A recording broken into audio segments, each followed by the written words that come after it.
Thank you for doing that, you guys.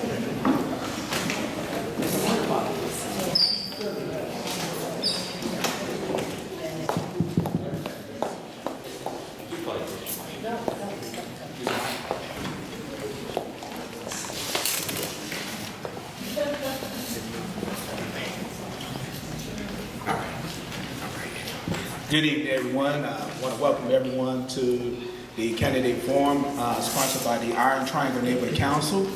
And first of all, I would like to thank the media also being here this evening. And I'm the president, and also I'm the outgoing president. And Doris Mason will be the president, stepping in, incoming president. And so I've been on the neighborhood council since 2005, and now it's time to go.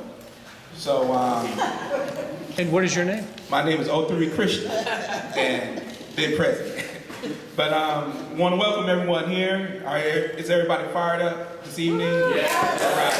So we have the candidates here and ready to go, and I'm going to pass this over to Don. Thank you very much. Welcome everybody tonight. Good evening to you all, and thank you all for taking time out of your schedules to participate in this debate and to learn more about the candidates for the 3 Richmond City Council seats available on November 8th. My name is Don Gosney, and I'll be serving as your moderator tonight. Tonight's event is labeled as a debate wherein it will be conducted differently than the normal candidate forums we're used to. As tonight, candidates will have an opportunity to rebut the statements made by the opposition. The organizers of this event have established a set of ground rules that we hope everybody can abide by, and this includes the audience. Please do something about your mobile devices. Either take them back to the car, turn them off, or turn them on vibrate.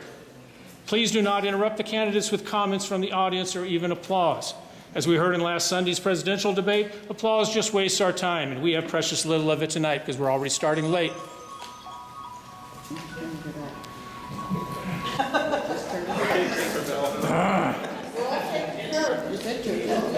The order of selection for responses will be drawn at random.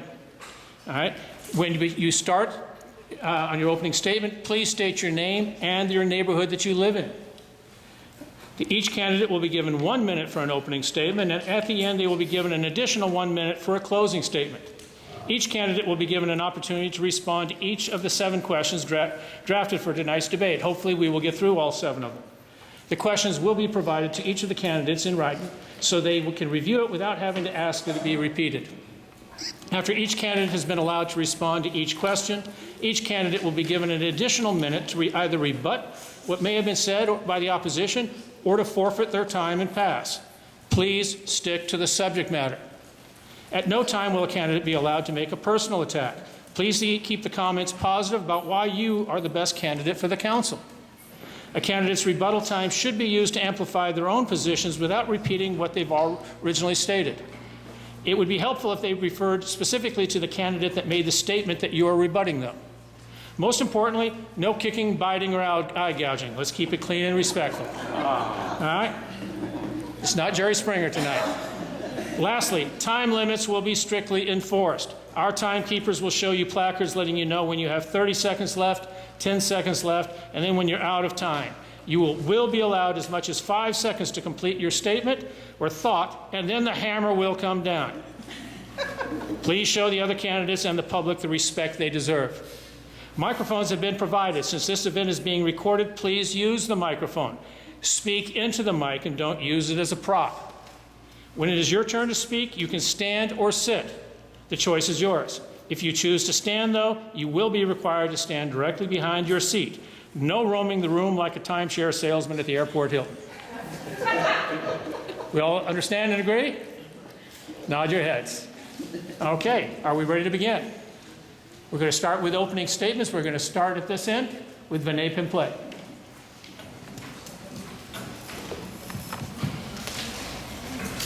Yes, so thank you all for being here. Appreciate it. With me, just a quick introduction. The things I volunteer with, I always like to mention these because that tells you where my values are. I have volunteered as a mentor with Lee, as a math tutor with Lee, as a mentor with RPAL, and as a writer coach at Richmond High. So as you can tell, the things that are closest to my heart are education and jobs. And so that is what I've fought for the most. The thing I'm happiest about in the last 2 years was passing the Richmond Promise program and making sure that every single student from Richmond gets that $1,500 per year scholarship to go to college. But I have also worked really hard to get the city's finances straight, and that is why the East Bay Times gave me such a strong endorsement. Thank you. So, Mr. Pimplay, what neighborhood do you live in, please? Northern East. Thank you. All right, good evening. So my name is Uche Uwahemu. I ran for mayor in 2014. For most of you that remember, in 2014 I ran for mayor. So the reason I ran for mayor in 2014 was because we are heading in the wrong direction. I can say today that things are gradually moving in the right direction, but we still have so many folks that are being left behind. We need to create opportunity in Richmond that opens up the door for everybody. That's what I'm fighting for. That's what I've been fighting for over 20 years. So how do we do that? We want to develop our downtown Richmond that many elected officials has neglected. I've been involved in getting Richmond, our mall, Hilltop Mall sold. So we are working on it to make it a mixed use. I've also been involved in the Workforce Investment Board. And that board have been responsible in getting over 5,000 jobs in Richmond. That's what I've been fighting for, is jobs, creating opportunity for folks in Richmond. So I'm asking for your support in this election so I can continue to do the job I've been doing. Thank you. And what neighborhood do you live in? I lived in Marina Bay neighborhood for years. I just recently moved to Fairleigh. Thank you. The other candidates, please make that neighborhood response a part of your very opening, so we don't have to waste everybody's time asking it again afterwards. Good evening, ladies and gentlemen. My name is Corky Bouzet. Most of you know me, and I'm from the North and East Neighborhood Council. It's ironic that I'm in this room with Cheryl and Bob, who are sitting over there, that helped us put this together. I was here when it was pouring down rain. I was here when nothing was happened in the Iron Triangle. I've always fought for the Iron Triangle. Jackie Thompson and I did Tent City right out there to stop the violence. The reason I'm rerunning for council is to finish the work I started. I want to knock out crime. I want to work with the jobs, and also the most important thing, the budget. The budget is horrible in the city of Richmond. Everybody's talking about it now. And then also I want you to know that I brought in Terminal Number 1, which is over there in the marina, and that's a $300 million project, which is going to be 5 years of jobs for people that look like everybody in the Iron Triangle. So I'm a doer. I get it done. You know me, you know my history at the City Council. What I'm saying is please help me get back on the council so I can finish the work that I started years ago. Thank you. Good evening, everyone. Thank you for having me here. I'm Melvin Willis, and I live in the North and East neighborhood, running for Richmond City Council this year. I've actually lived in Richmond my whole life, mainly over there by 23rd Street in McBride, where the old Babs Dairy used to be at. That's where my mom worked for a while. And for the past 5 years, after graduating, I became an organizer with the Alliance of Californians for Community Empowerment. And as part of that work, I worked with homeowners to prevent foreclosures and fight for principal reductions and loan modifications. I worked with the California Nurses Association when Doctors was on the brink of closing. Unfortunately, it did close, but as a planning commissioner during the Chevron modernization project, we were fighting for recommendation for funding to go to doctors. And I'm one of the folks that was involved in getting Measure L on the ballot this year for rent control and just cause for eviction, and got to work with other groups to increase the minimum wage and ban the box. You'll hear from me later.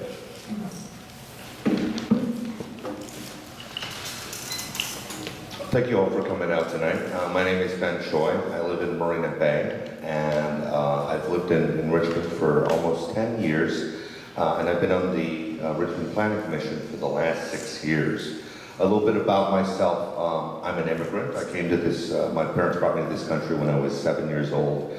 And, you know, it reminds me of a story. My dad was listening to me speaking on the phone to somebody when I was, I think, about 10 or 11. And after I hung up the phone, he had a look of pride in his eyes, and he said, "Wow, the person on the other end of that line probably thinks you're white." and I could tell what he was saying. I mean, my father never learned English very well, and it was a real barrier for him, and you could see that it was a problem that I wasn't going to have, so he was proud. But it made me realize that I had to remember who I was. With all the opportunities that I had to still keep who I was inside. And so we in Richmond also need to face these opportunities, but remember who we really are. Thanks. Good evening, everyone. My name is Jael Myrick, and I live in the Santa Fe neighborhood, and it's an honor to be with you. I'm excited to be here today. This is, I'm in a weird situation because I ran in 2012, lost, got appointed in 2013, ran again in 2014, won. So this is my third election cycle in a row, and I've been to a bunch of candidate forums. I have to say I'm so excited that there's finally one in Iron Triangle because, they move around, but Iron Triangle has kind of been forgotten about this. So let me just first say how excited I am about that. We're going to have a great conversation tonight about the different issues facing Richmond. There's a lot of real challenges that we're going to be facing over the next 4 years. So I could be talking about me, but I'm not going to do that for this period of time. We'll do that later. We really need to make sure that we have a council that's ready to roll up their sleeves, look at the issues in depth, and get to them. It's not good enough to be cynical. It's not good enough to make black or white comments about the issues that we're facing. The budget is going to be critical. Housing issues are going to be critical, and public safety issues are going to be critical in the next 4 years. So let's get it done. Thank you very much for coming out tonight. I'm Jim Rogers. I live in Point Richmond. I've been on the council for a while, and I have worked on the issues that affect the neighborhoods in Richmond where there's more problems or more unemployment, et cetera, et cetera. A couple of examples. When Kennedy High was slated to close, I led the fight to keep it open. When schools close, dropouts increase, the reading level comprehension decreases, and the GPA decreases also. We not only kept it open, we worked out a thing with the school district where it actually didn't end up costing the city any money. Fine. When I got on the council in 2002, about 62 homicides a year. It's now gone down about 80%. I went out, I worked with the community, we passed a couple of taxes, we got money to hire more police, better police, we got the Office of Neighborhood Safety started, and I'll be happy to talk more about that later. Thank you. While the questions are being handed out to the candidates, perhaps we can draw names at random. Why don't you draw one? You want to share it with me? Corky will have the first. Would you like to pass in first? Yes. And Melvin will have the second.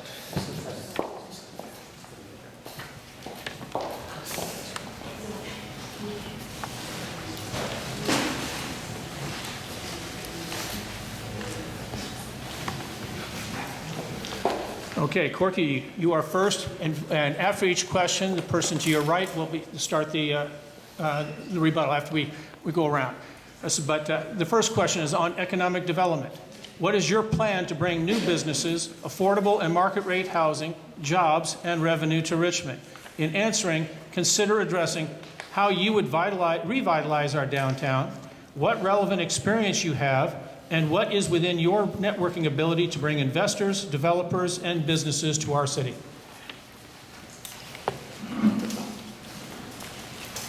Okay, thank you for that question. And let's start off with the first part. It says, how would you revitalize our downtown? Call the bulldozer. I would start at the end and bulldoze down and come back with a brand new unit, other than the Center for Performing Arts, because that's the only building down there that's historic value. And then, of course, the Wells Fargo building.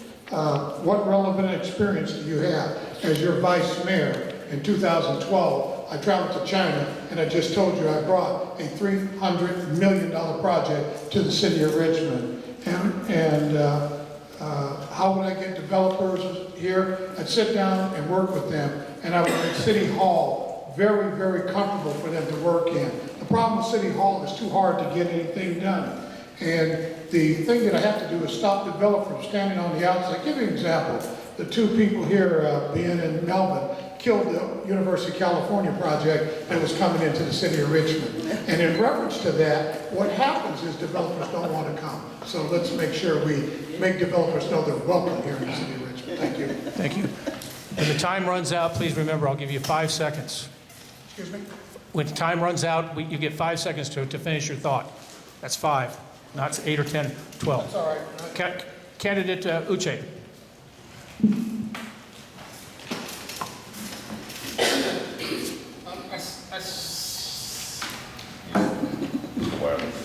I'll turn it on. Can you hear me? Yes. Great. So I serve on Richmond Workforce Investment Board. I've served on that board for over 3 years now. I'm probably the only one here with any economic development experience.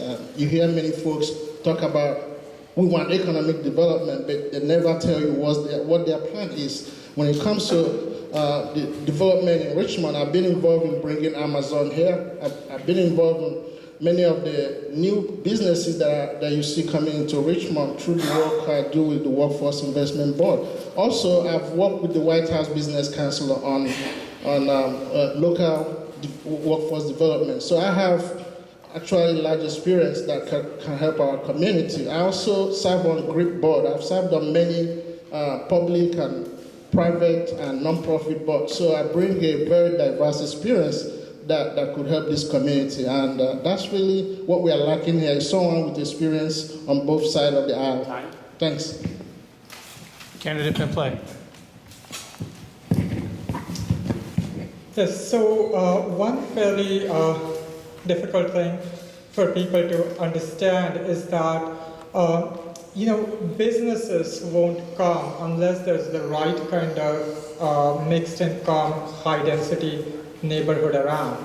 And you can build those projects only if the rents are high enough, otherwise they don't pencil out. So one of the, positive aspects of the rents being high is that those kind of mixed income developments have become viable now in our downtown and on our south side. So this is actually going to happen. And one thing that we really have to be on the ball about is ensure that the DTSC cleans up the Zeneca side, because that is absolutely crucial for getting this plan off the ground. As far as me, I'm very clear and consistent in my policies, and in the branding study that the mayor has commissioned, the big problem that businesses said was an unpredictable city council. Thank you, Candidate. Please pass that microphone to Melvin, please. Yeah. And the wireless one will stay with the name. The wireless stays with the name. Thank you. Candidate Rogers. Candidate Rogers.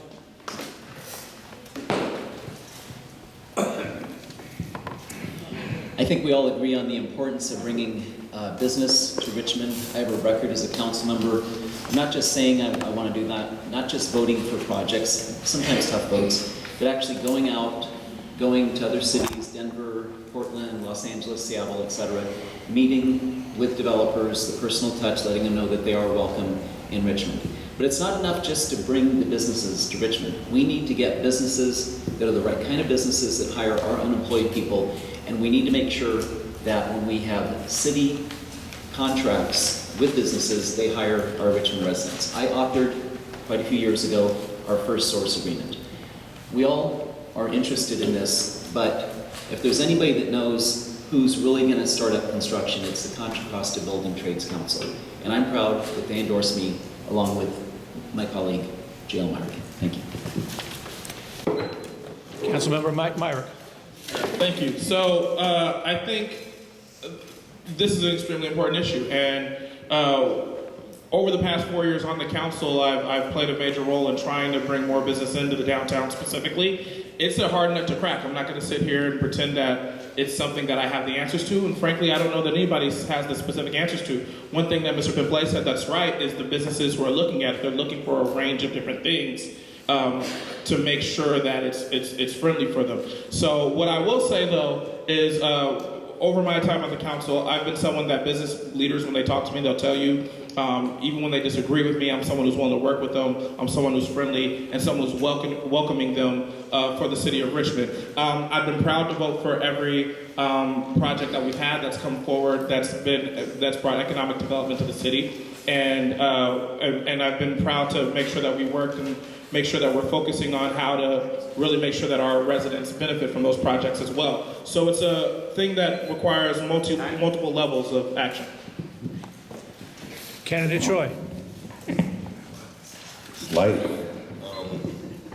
I've been on the Planning Commission for the last 6 years, so I've seen a lot of development, and I've seen a lot of potential development. And when it comes to revitalizing downtown, what we need is a downtown that makes sense as a downtown, which would mean higher density, more eyes on the street that would improve the safety on the streets, more opportunities for mixed-use buildings where there are residents upstairs and businesses on the ground floor. And these are the kind of businesses that will be the first job for our young people, the kind of businesses that are in the community as neighbors, not just businesses that go home every day at 5 to wherever they're coming from. Now, as far as being able to draw the kind of investors we want, one thing we need to do is widen the type of developers that we can bring in. For instance, nonprofit developers. I sit on the board of a social justice nonprofit named Urban Habitat. I have many ties in that world. And we have to broaden the base of developers to redevelop our downtown. Thanks. Candidate Willis. So I actually served a term on the Planning Commission and approved like the apartments that are over there next to the Richmond Greenway. But one thing to start and revitalizing our downtown, Joy actually took my answer. We need to get more eyes on the street. We need to build more affordable housing. I know there's a few areas actually that was designated for redevelopment out here in the downtown area. So it's going to be prioritizing those areas and seeing what are we developing on that redeveloped land, because now that's what the city of Richmond. Some of the experience I had in working with nonprofits is we would have to meet with different foundations and funders and go with them and say why they should grant us money, and bringing that experience together to the council and working with groups who have been trying to bring businesses in the downtown and even other cities to see what's been working out there for them. It's about coming in and making sure like we have a comprehensive message of saying like this is why you should invest in Richmond and this is why Richmond is the place you want to be, and not be desperate just for any business that wants to invest in us. Thank you. Before we go into the rebuttal round, just a request for all candidates. You don't have to swallow the mic, but don't put it so far away that it's not serving any purpose, all right? On the rebuttal round, each candidate will be given up to 1 minute. You don't have to use it if you don't want, to rebut what the others have said. Councilman or Candidate Uche, you're first.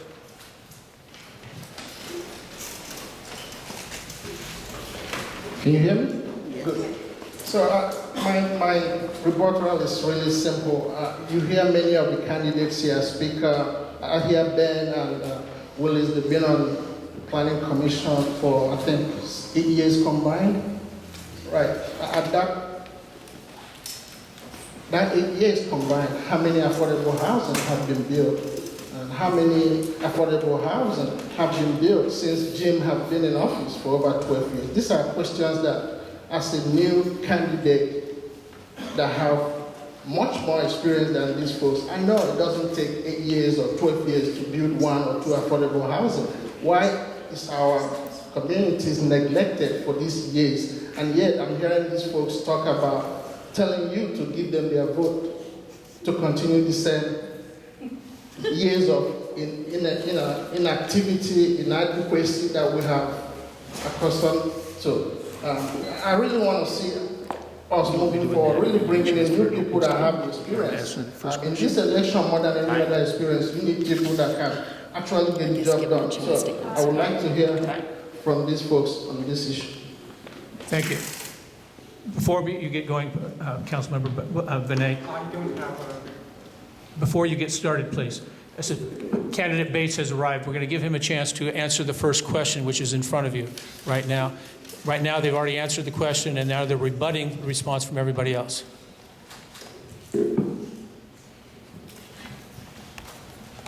It's a question, what is your plan to bring new businesses to Correct. the market?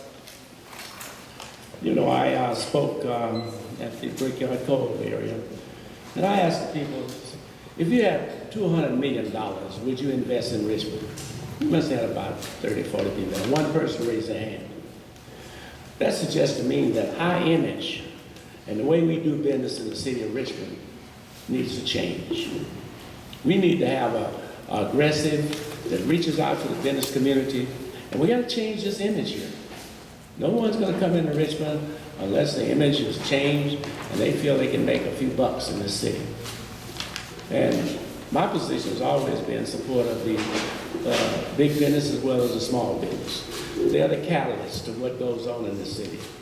And if you don't have a positive city hall that can expedite plans within a reasonable period of time, instead of 8 years and 4 years, we're in trouble. So I think we need to clean up our act at City Hall and change the image of this community. Thank you. We're going to go to the candidate Vinay Play again, but before we go to give candidate Bates a chance to rebut, since he hasn't heard what you all have said, I'm going to skip him and let everybody else go and let him come last on that, if that's all right. Candidate Play. Yeah, so I just,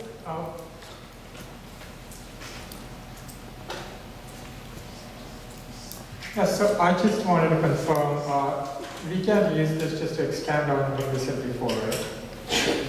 Rebut. You're supposed to be rebutting it, but expanding on what you've already said. You're just repeating what you've already said. So then in that case, I will just take a pass. All right. Candidate Rogers.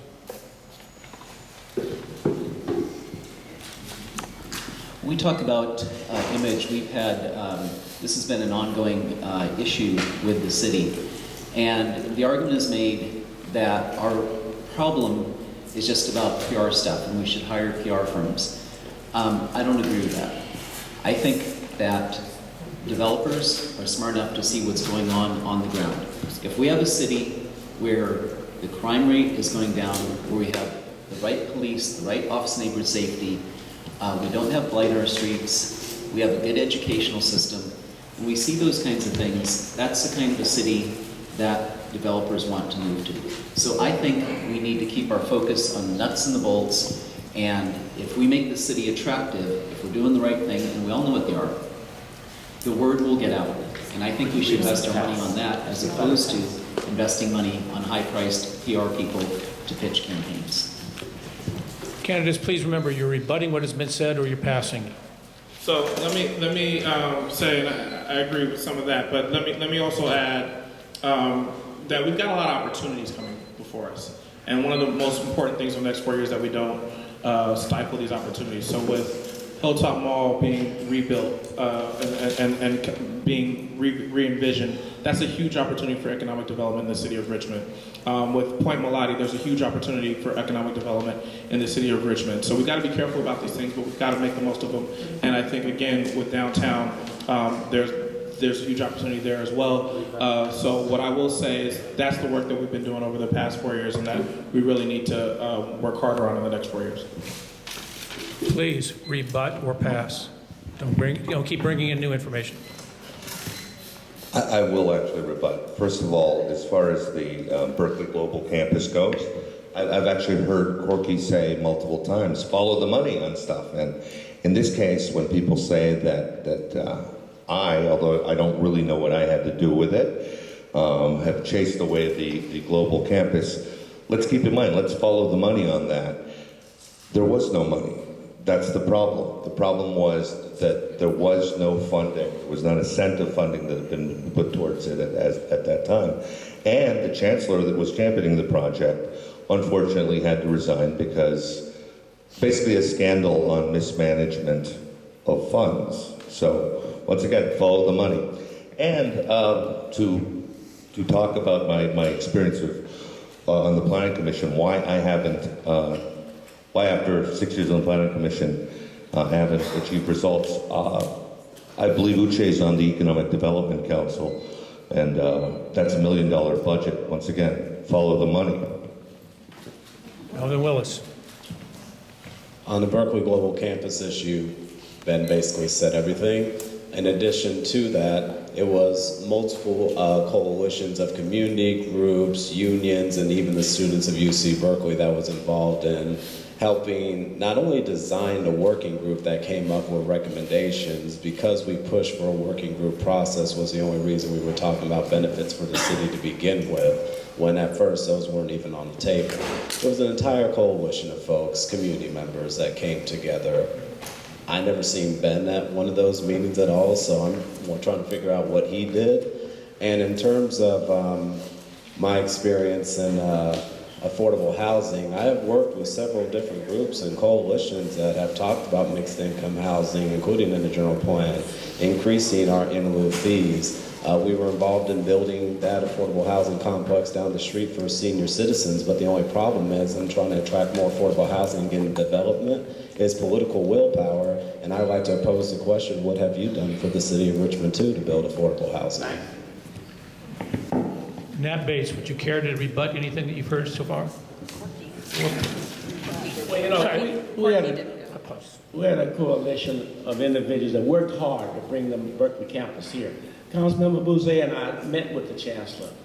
Even Jeff Ritterman was very actively involved. And for the RPA and its little group to go out and picket the chancellor's home on some kind of mitigation fund, that's a governmental project. That ain't Chevron. How you gonna get millions of dollars from the University of California, which is a taxpayers organization?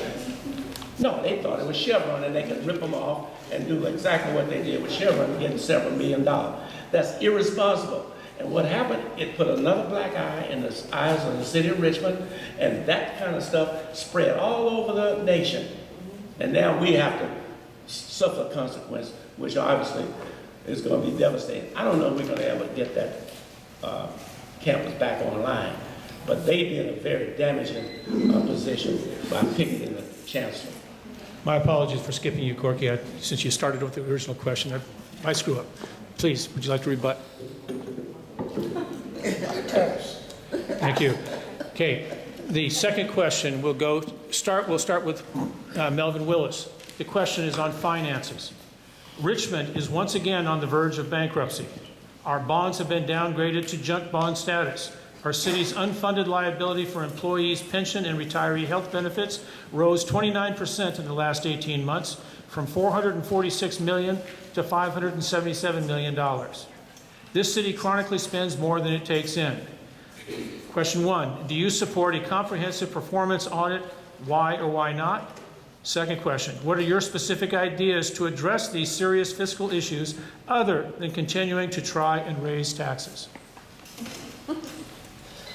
Yes, I do support an audit because it's good to see what's actually been going on with our finances, what's being spent where, who's doing what department is overspending or underspending. These are the kind of things that we need to know so the community actually has transparency. And one of the ideas that I'd like to see, and I was talking with some folks in Brickyard Landing about this, is when it comes to our budget discussions, we can't just leave it up to the heads of city departments or the heads of people to help draft up a budget, present it to the city council, and then we have to pick and choose what's good, what's bad, and keep on sending it back and forth. A coalition of everybody within the city, from the city workers to the city management, and even a couple city council members needs to be part of a committee to look at all the departments, all of their spending, and work together to come up with a balanced budget to present for the city council so we can know exactly what's happening so it doesn't seem like it's all one-sided in terms of how the budget is being drafted. Thank you. Corky, your turn. Ladies and gentlemen, I love this question because if you look back in 2012, I was the only council person that voted against a non-balanced budget. They've been lying about the budget all the way up until now. And it's ironic that these people can sit here now and all of a sudden figure out what happened to the budget. I asked for a forensic audit in 2012. Check the record, listen to the council meeting. I was shouted down, put out, and told I was trying to call somebody a criminal. In reference to Measure U, I asked you not to vote for Measure U. I spent $18,000 of my money to tell you not to vote for Measure U under a ballot measure. You voted for a tax that is forever. That tax will never go away. I asked you not to do that. And then they lied to the electorate, to the community by saying that tax dollar is going to fix your streets, fix people, things like this center, help police and fire. Not one dime went there. It all went in the general fund. Let them talk to you about that. Thank you. Thank you. Uche. Like Corky, I love this question, but let me remind you, in 2014 when I ran for mayor, I was the candidate that was pushing for a comprehensive audit.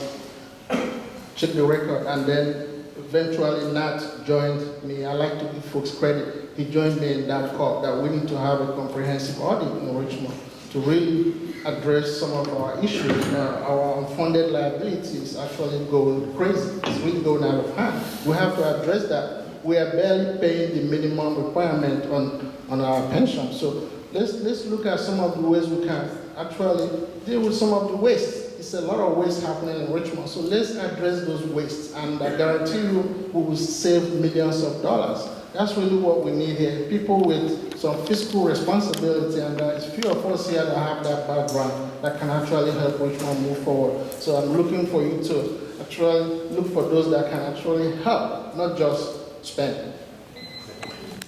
Thank you. Vinay. Sure. So I did sponsor an item for comprehensive audit on the meeting of April 26th this year. And I'm thankful to Councilmember Bates for co-sponsoring that item. As far as specific measures go, yes, of course, we have to attract businesses, but that in itself is not going to do everything, simply because the money you get out of it is just not that much. What we have done is we have persuaded our unions to give concessions. So for example, under the concessions agreed to, firefighters will be taking a cut in take-home salary of $6,300 per year beginning in the next couple of years. The other thing that I've pushed for is preferring lateral hires over, preferring pepper hires over classic first hires, because that will save us a lot of money. Thank you, sir. Nat. Well, if you follow the council meeting, you'll find that Councilmember Pemplay and I were the one who supported a comprehensive performance audit. It didn't occur. We don't even have a finance committee that oversees the operation of the city. We've always had a finance committee. This council is lazy. They don't want to do their job. They want the prestige, but they don't want to do the job. So what they do, they rely upon the city manager to tell them what to do, when to do, how to do it. And unless you have a comprehensive audit to give some idea of where the money is coming. Do you know we've never had, to my knowledge, a comprehensive audit of every job in the city? Who's doing this? Who's doing that? I'm not saying that they're not warranted, but you ought to know that for a fact. So sure, I support a comprehensive audit. Thank you, Jim. I think everyone in this room is in favor of fiscal responsibility. But when things go south, it's tough up there. I and Nat Bates run the council. When the city manager lied to us, we wound up with a huge problem. The bankruptcy word was thrown around, and we had hundreds of people in the room. We had threats from the employee unions. We were very upset, and we laid off roughly a third of the city workforce. It was brutal. It was the toughest thing I've ever done in public life, but we did it. I, Nat Bates, and other colleagues did it. So there's a record. And you want to talk about pressure, people threatening your political future, saying they could send out a hit piece against you, which they did, hundreds of people in the room, all that was there. We're under pressure, we stood up, we did the right thing. In terms of the unfunded pension liability, I brought a policy to the city which says simply, when we have one-time revenues, whether the sale of Terminal 1 or whatever, use half of it to pay down unfunded pension debt. Thank you. Gail. Okay, so the first thing I'll say is that the one outfit that sort of looks at the city's finances the most and tries to hold us accountable and actually talked to every person up here and grilled us on our knowledge of the city finances is the East Bay Times and Dan Hornstein. They've made endorsements, and I'm happy to tell you that I'm one of the 3 people that they've endorsed. Now, despite the fact that I have a very progressive record, and the reason is because they know that you have to understand these finances. It's not as good as just saying things that sound good or just talking loud and looking angry. Now, let's talk about specifically some of the things going on. A forensic audit may help. I can't say yes or no in terms of whether it's the right thing to do at this point, because that in and of itself costs a few $100,000s to do right. The city went through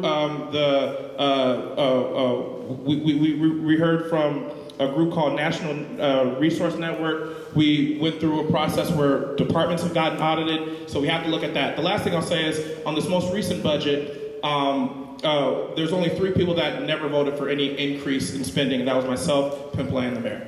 Thank you. Ben. You know, I'm not sure if I would support a comprehensive performance audit, partly because of the cost.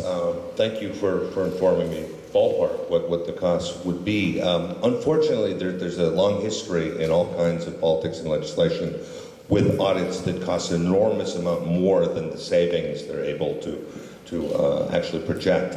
In Canada, there was an audit of the wasteful practices of the Parliament of Canada that cost $20 million, and they were able to uncover $4,000 worth of waste. So it's something to be very mindful of. Specifically, my feeling is, yes, there's probably some waste in the government, but the real problem is that we don't have enough revenue. We really have to look to raise revenue. We have to look to really juice the engine of development and business development, and really raise our tax base and raise revenue long term. Thank you. Thank you very much. We're going to our second round of rebut. Please remember, you're either rebutting what you've heard or you're passing. Corky, you are first. I'm going to pass. Uche.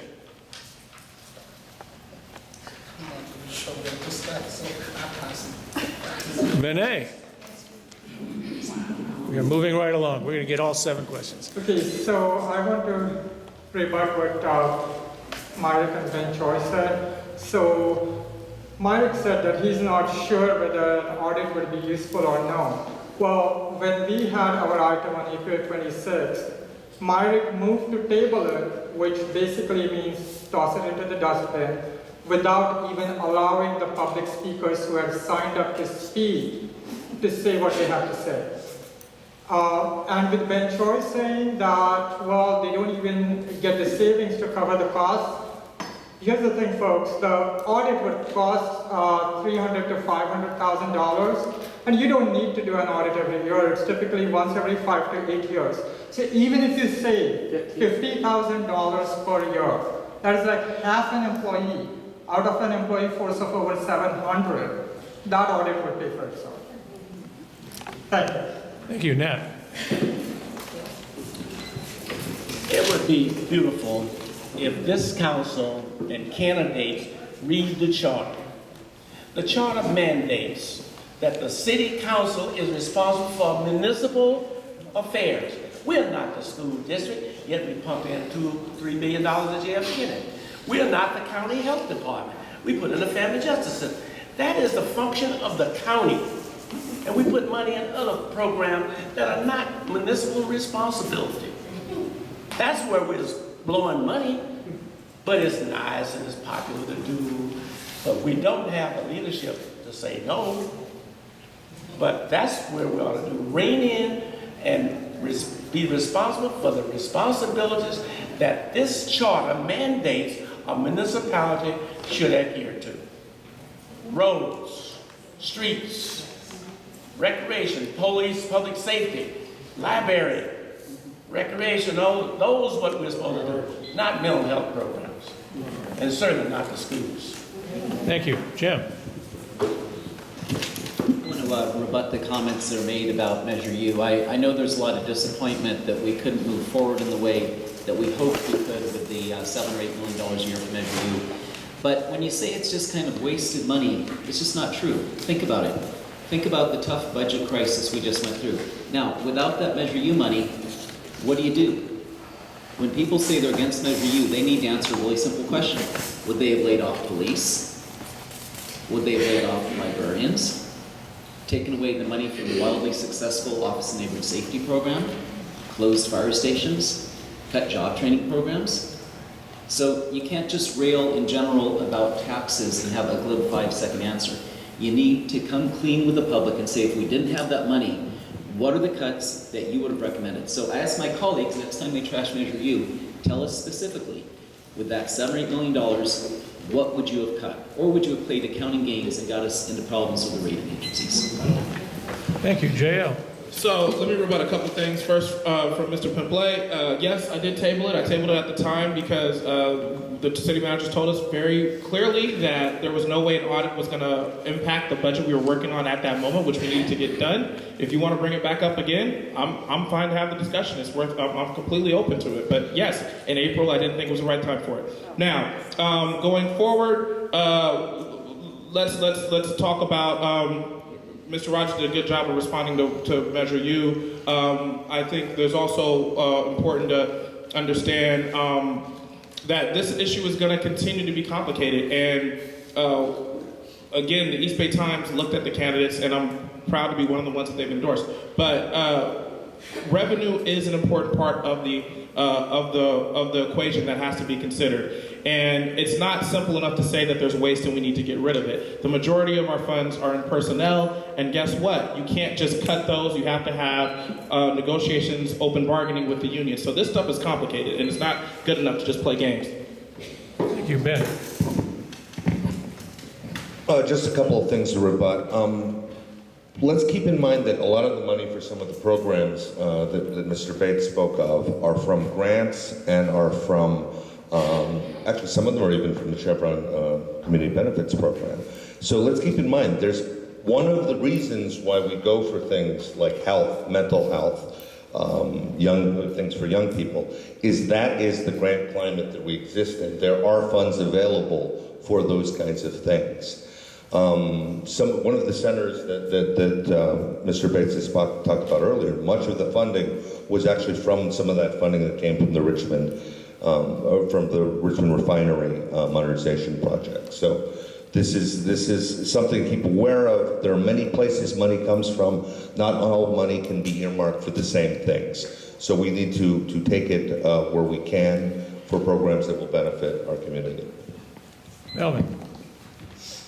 I kind of wanted to actually rebut Mr. Bates' statement too. There is a lot of things that the county should be doing, but I feel like as city council members, we need to be doing everything we can to provide the services and needs and resources to this community. And if it is the county's responsibility, then what are we doing as council members to advocate to the county to make sure that those services are reaching our people in need? It's not enough just to follow the charter and be a representative. We actually have to listen and hear from community members, see what is lacking and what are we doing as public representatives to actually support our community. So it's about doing everything we can as a city and as a person to advocate for those services so our community isn't struggling and so we don't have so much crime and violence and a mental health need that helps bring down the reputation of our city, because that's been part of the conversation. What is Richmond's reputation? And I want that reputation to say that we are a city that helps its people. Thank you very much. Before we go to question number 3, the next name that was drawn out of the hat was Cesar Zepeda. Cesar's still trying to find a parking place. So next name, Uche Uwahema. So question number 3, Measure L. The Bay Area and Richmond face significant challenges to generate enough affordable and market rate housing to meet demand in a timely manner. While Measure L attempts to address one aspect of affordable housing, numerous critics and even supporters have highlighted significant issues with the current measure. First question, in general, do you support spending significant taxpayer dollars, which are already limited, to place a measure on the ballot that lacks city and community input? thereby exposing the city and its residents to significant risk and downstream litigation. Second phase of the question, do you believe there are issues with Measure L, and if so, please cite some examples. Thank you, Don. So I spent over 12 years as a social worker. So when I speak on issues of housing or actually housing homeless folks with mental health, it's coming from experience. I don't speak stuff coming from anyone's advice. For over 20 years, I've been an advocate for housing. So I have issue with this measure from the get-go. This measure did not address things that we're looking for in Richmond here. We're looking for more affordable housing here that have not been developed for the past 12 years. In fact, the group that actually put this measure on have been in charge of Richmond for over 12 years. They haven't developed any affordable housing. So I expect you to ask, why is this measure in our power when you are not doing anything to develop affordable housing or market rate housing? So I don't support the measure. In fact, this measure will affect Section 8. It will affect people actually investing in Richmond. Those are some of the issues that I'm concerned about. Thank you. Vinay. All right, so first, no. Second, yes, lots of issues. The first thing is, under rent control, the landlord has every incentive to kick the tenant out the day they miss their rent. The only people who are going to have their rent checks on the day every month are going to be salaried middle-class people. The low-income, struggling people in our city often can't make the rent check every month on the due date. They are simply going to be kicked out. The second thing, Section 8, is going to make it very difficult for them to evict bad actors. Already, Monterey Pines has been sold, and they are not a Section 8 project anymore. Deliverance Temple also has been bought by the same person who bought Monterey Pines. It will go the same way. St. John's is on the market. Crescent Park is sure to be on the market soon. So these are going to be a lot of Section 8 people who are going to have to go to Stockton or Northside. Thank you. Thank you very much. Nat.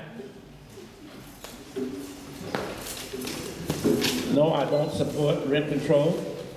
There's a bill, Costa-Hawkins, that mandates no construction after February 1995 is subject to rent control.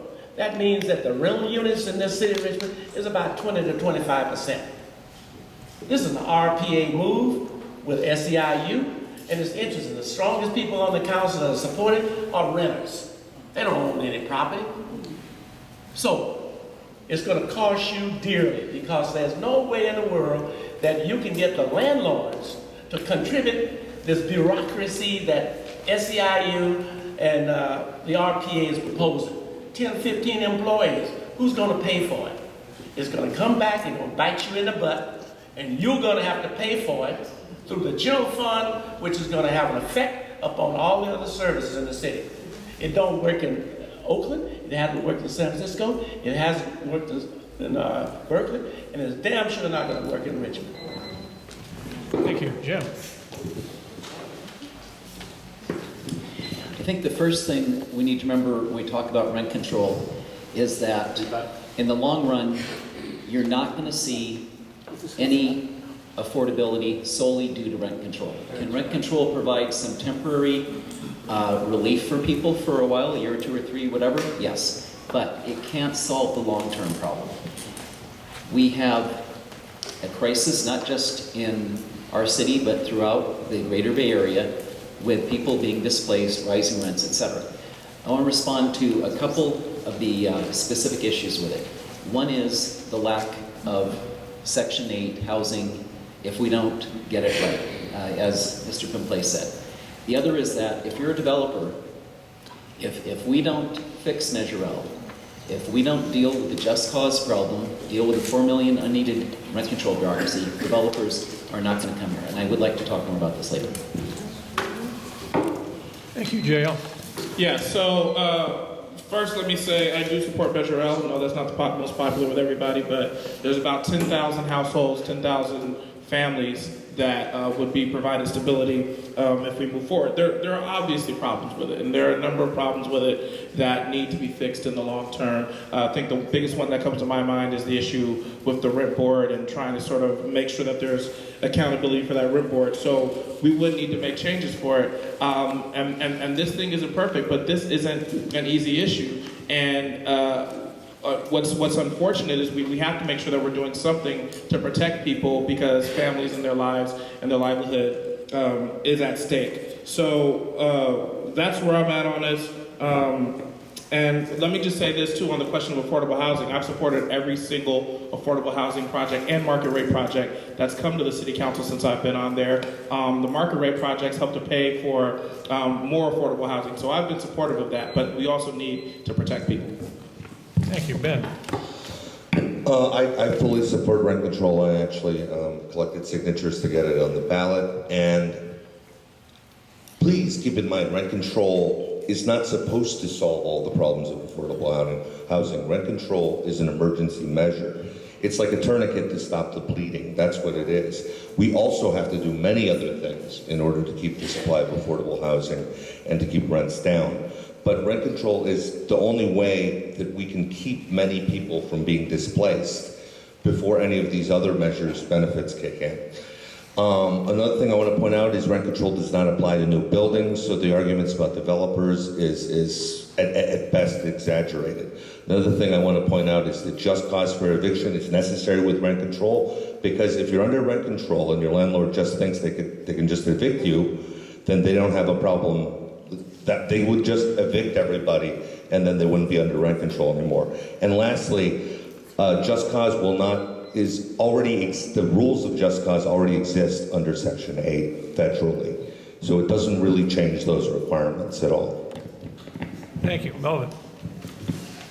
I also gathered a significant amount of signatures to get Measure L on the ballot. So this question was actually confusing to me because there was a bunch of nonprofits and volunteers that were spending their money, time, and resources to gather the signatures necessary to get this on a ballot to begin with. In terms of what needs to be fixed, we just need to get a charter amended to make sure that the rent board is an elected rent board, so there is accountability to the constituents in that regard. And what was already said was that Section 8 has our own just cause for eviction. Section 8 is regulated under the federal government. A city, municipality, or law is not going to impact the federal government really in any kind of way. Before we were having this conversation about rent control, people were already getting rent increases. How do you know? How do I know? Because I actually go out and talk to them and ask them, have you got a rent increase? And they would tell me that 10, 20, 30%, even before we started having this conversation about rent control, and that is why Measure L is needed. Thank you. Corky. Thank you. And what I wanted to say here is that on number one, no. On number two, I want you to listen to what Melvin said a minute ago. What is the council doing? That's very interesting, because you know the council is controlled by the RPA, and if any one of these two people get on this for more, that is a complete control of your Richmond City Council. Right. Now, the council was controlled by Gail, Eduardo, Javanka, and JL for a long period of time. So basically, when it came to affordable housing, I'm going to answer Melvin's question.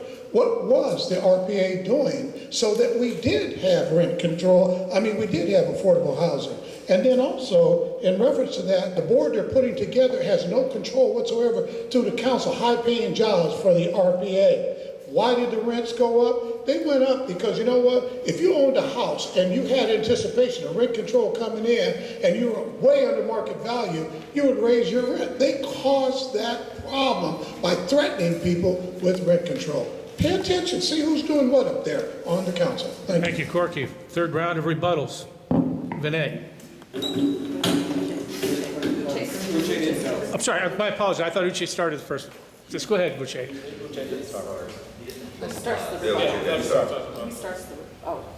Uche was the first person to ask the question. Sorry. I thought I was going to lose my job here for a second. Go ahead, Vinay. Rebuttal.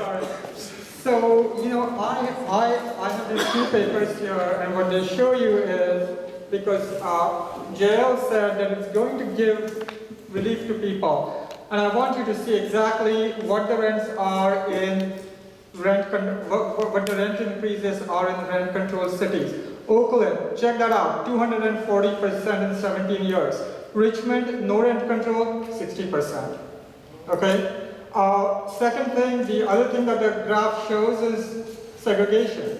There are 4 strict rent controlled cities. All 4 are in the top 5. San Francisco, Berkeley, Oakland, East Palo Alto. Third thing, Ben Choi says, this is a temporary measure. Well, why doesn't it have a sunset clause? He didn't say it was that. Okay?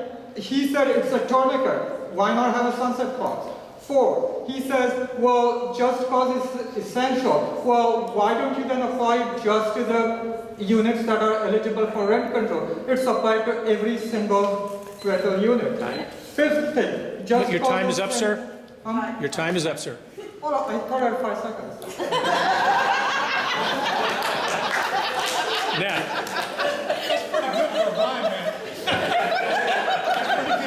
I was going to give in there a couple of more of my time. Anyway, let's face it, there's an assumption that these homes that people have in the city of Richmond are Wall Street. These homes are owned by senior citizens who have an extra home to supplement their income. That's what it's all about. And to start penalizing them is ridiculous. The second point is that rent control it doesn't work anywhere in this country that I'm aware of. I wish someone would come forward and say, hey, it works over here. It's a bad deal. The city ought to reject it completely. It's a bureaucracy that SEIU and the RPA is building. They have autonomy, no control by anyone. They can hire as many people they want. And if you want to bow into that, God bless you. Just be expected to pay through the nose. Thank you, Jim. I want to say I appreciate this ability to comment on some of these comments to make, because most of these things doesn't happen. I want to go back to the comment that Jill Myrick is supposedly just a stooge of the RPA. It's just not true. Okay, I'm biased. I was the main person, key person appointing him. It's just not true. Chevron, $90 million, great environmental benefits. His Richmond Promise program, he was for it, along with 5 of the rest of us, including me. The 2 RPA members were voting against it. The developments we talked about earlier, I and JL, as far as I can remember, voted for all of them. RPA members often voted against them. The soda tax, I happen to be for it. JL was against it. The RPA people were for it. So I hope that we don't just make these glib comments that because somebody happens to be with one faction or another on 1 or 2 issues, that they are part of their operation or a stooge or whatever. JL thinks through issues, he makes his decisions. I don't always agree with him, but I do think he's making his own decisions. Thank you, JL. Well, thank you. So that prevents me from having to answer that piece. I do want to answer Councilman Pomplay's comment about the comparison between Richmond and Oakland. I work in downtown Oakland. Oakland is a very it's not the same as Richmond. There's a lot going down there. So obviously there's a bunch of reasons why rents are going to be higher in a city like Oakland than they are in Richmond or San Leandro or the other cities that it gets compared to when we have these discussions. Now, again, I recognize that rent control is a flawed policy. I recognize that this proposal, specifically Measure L, has some significant problems with it. But I want to make sure that we provide stability to these 10,000 families while we have this chance, and then go ahead and fix the flaws with it. And so I know that that's not the most popular position. I know that that makes a lot of people mad, but you know what? I can't turn my back on those folks, so. Thank you, Ben. I want to rebut a couple of things. First of all, I said it was an emergency measure, not a temporary measure. Many emergency measures are actually not temporary. If you have to put a stent into a blood vessel near your heart, they're not going to go back in 2 weeks and pull it out again. It's going to stay in there. So another thing I wanted to point out is saying that rent control caused the high rents of cities like San Francisco and Oakland is like saying that rent control is like saying that plaster casts cause broken limbs. They're a remedy for rising rents. We all know that cities like San Francisco are not the same as cities like San Leandro.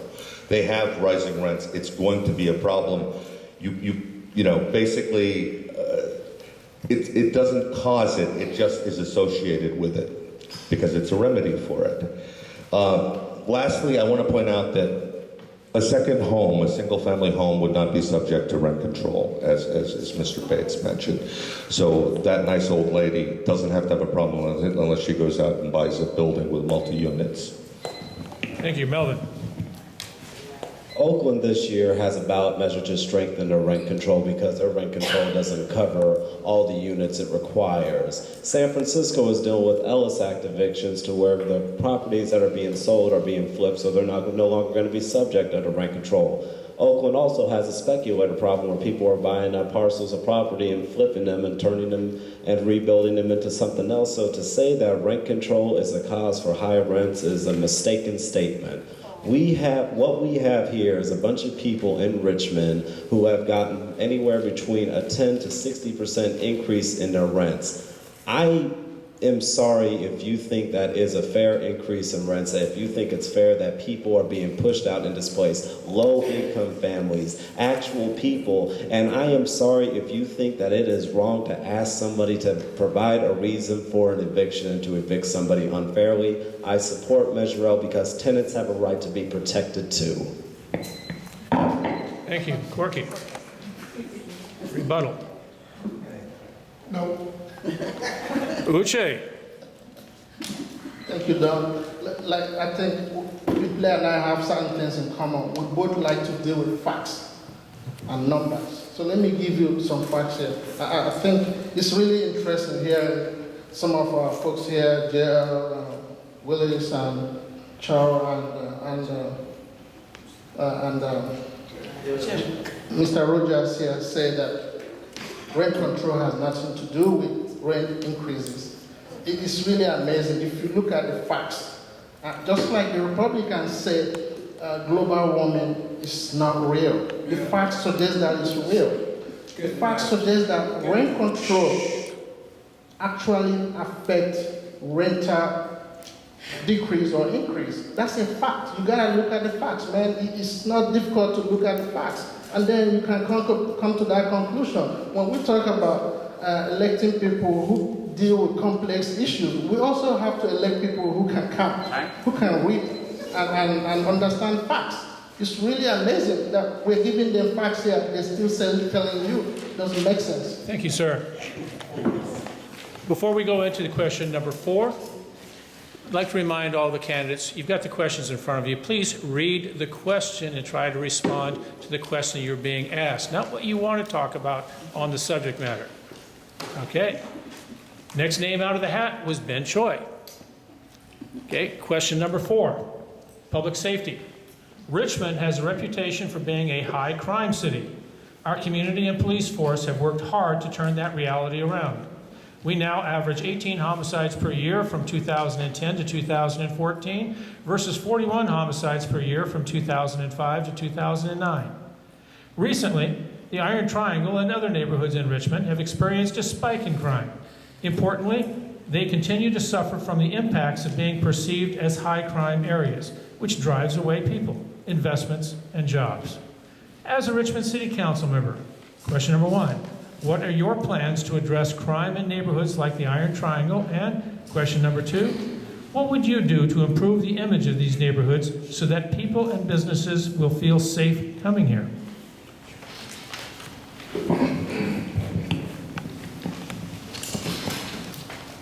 This is an interesting question. I think a lot of the time people look at the police and direct ways of dealing with crime, like the police and the Office of Neighborhood Safety, and they neglect to see that crime actually has root causes, and that the services that we need to provide in places like the Iron Triangle actually go much deeper. I've always felt that a librarian actually prevents more crime in his or her career than a police officer does, because it prevents folks from actually becoming criminals. So my plans to address crime would be to have a fuller range of services in neighborhoods like the Iron Triangle and areas that are at risk. To improve the image of these neighborhoods, what we need to do is to make these neighborhoods work, to be safe, to have safe places, that are doing good things, after-school programs, community centers, recreation centers that are well-run and that improve the image of the neighborhoods. Thank you, Melvin.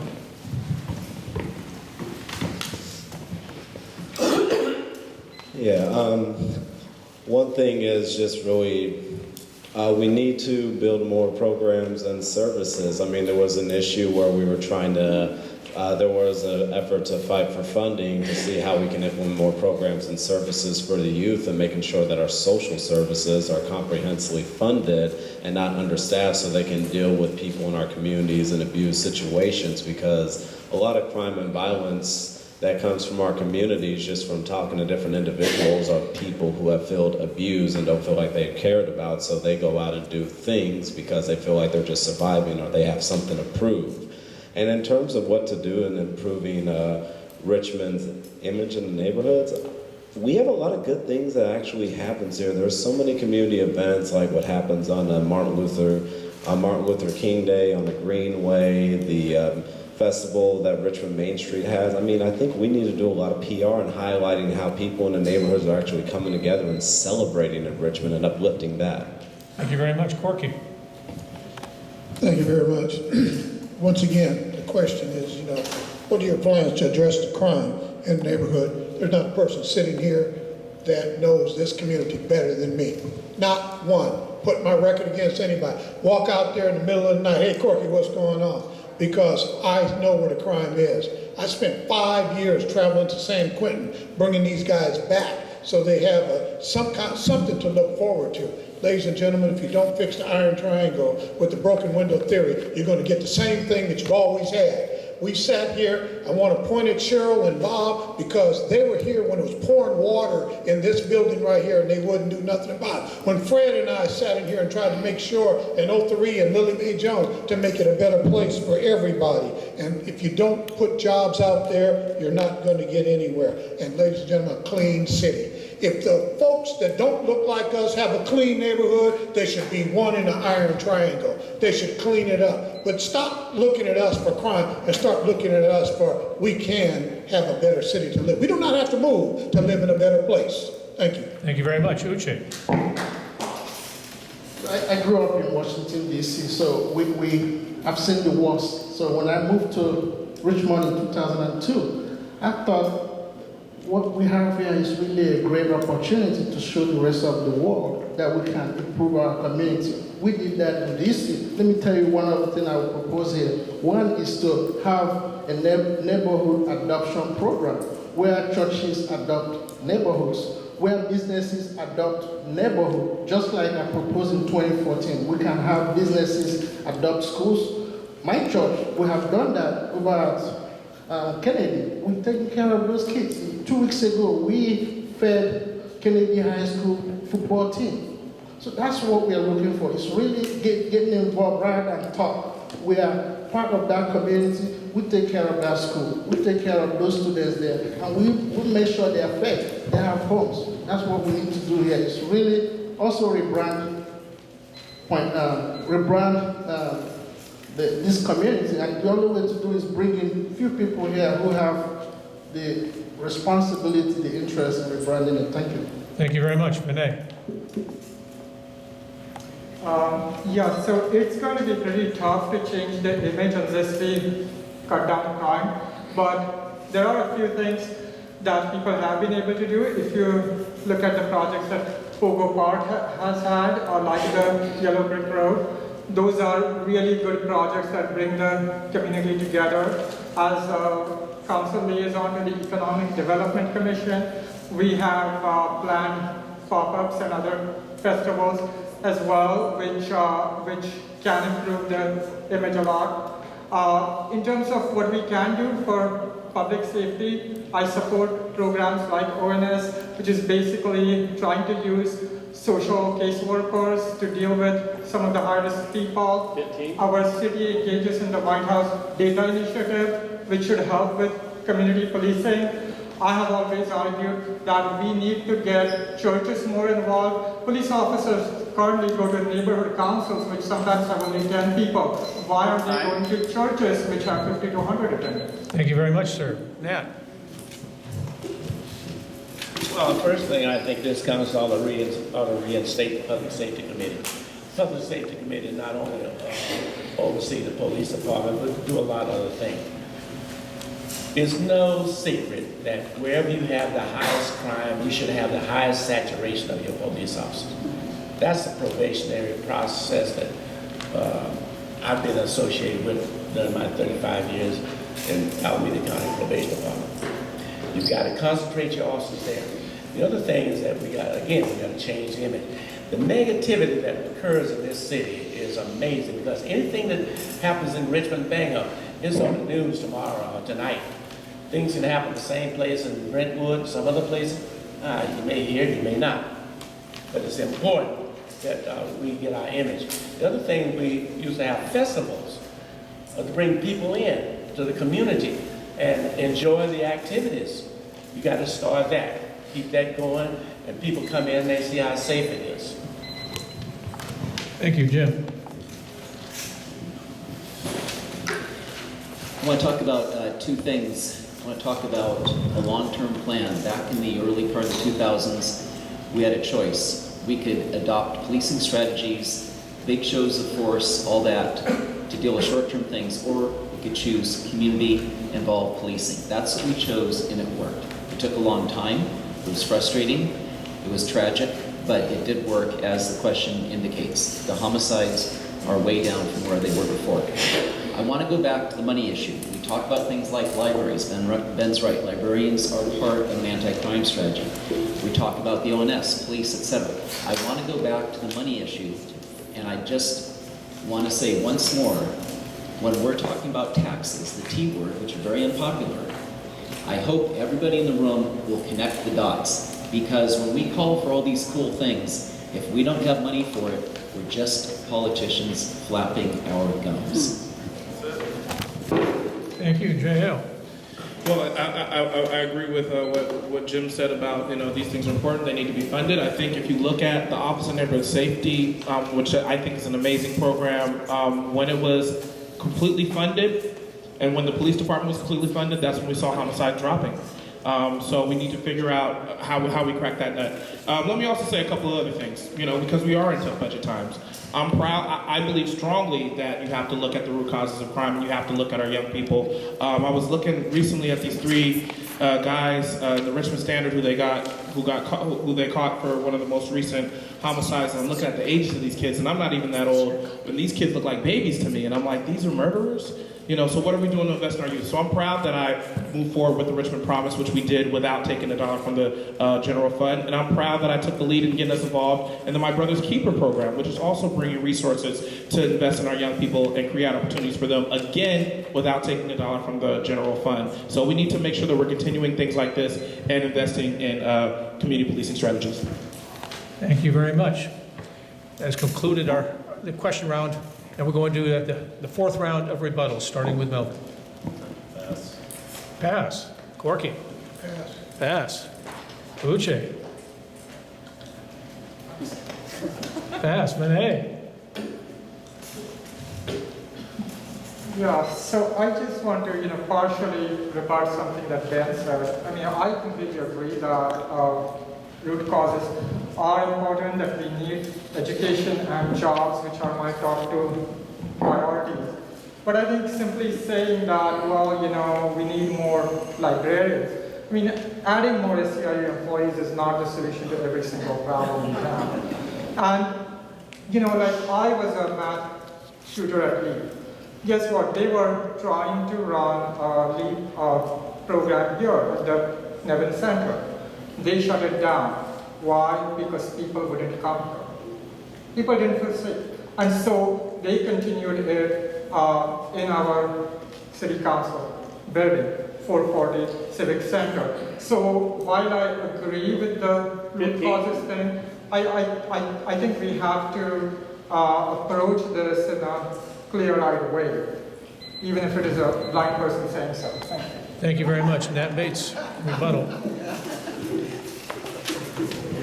I'd just like to indicate, reiterate, community police will continue to be the #1 important area for crime prevention. And we need our officers. We need our officers. We need our officers out here in the streets communicating with young people. But again, you got to have an oversight of every department. You just can't depend upon the city manager, the police chief to do their job. There has to be communication with the elected officials who are overseeing this. And that don't mean we're interfering. It means that we're being supported. But we need to know what's going on. I dare say nobody on this council is aware of the financial implication, what's happening in the police department, because we don't have that communication and no one is overseeing anybody. So you just leave them do what they want to do and trust the city manager, say, yeah, everything is okay.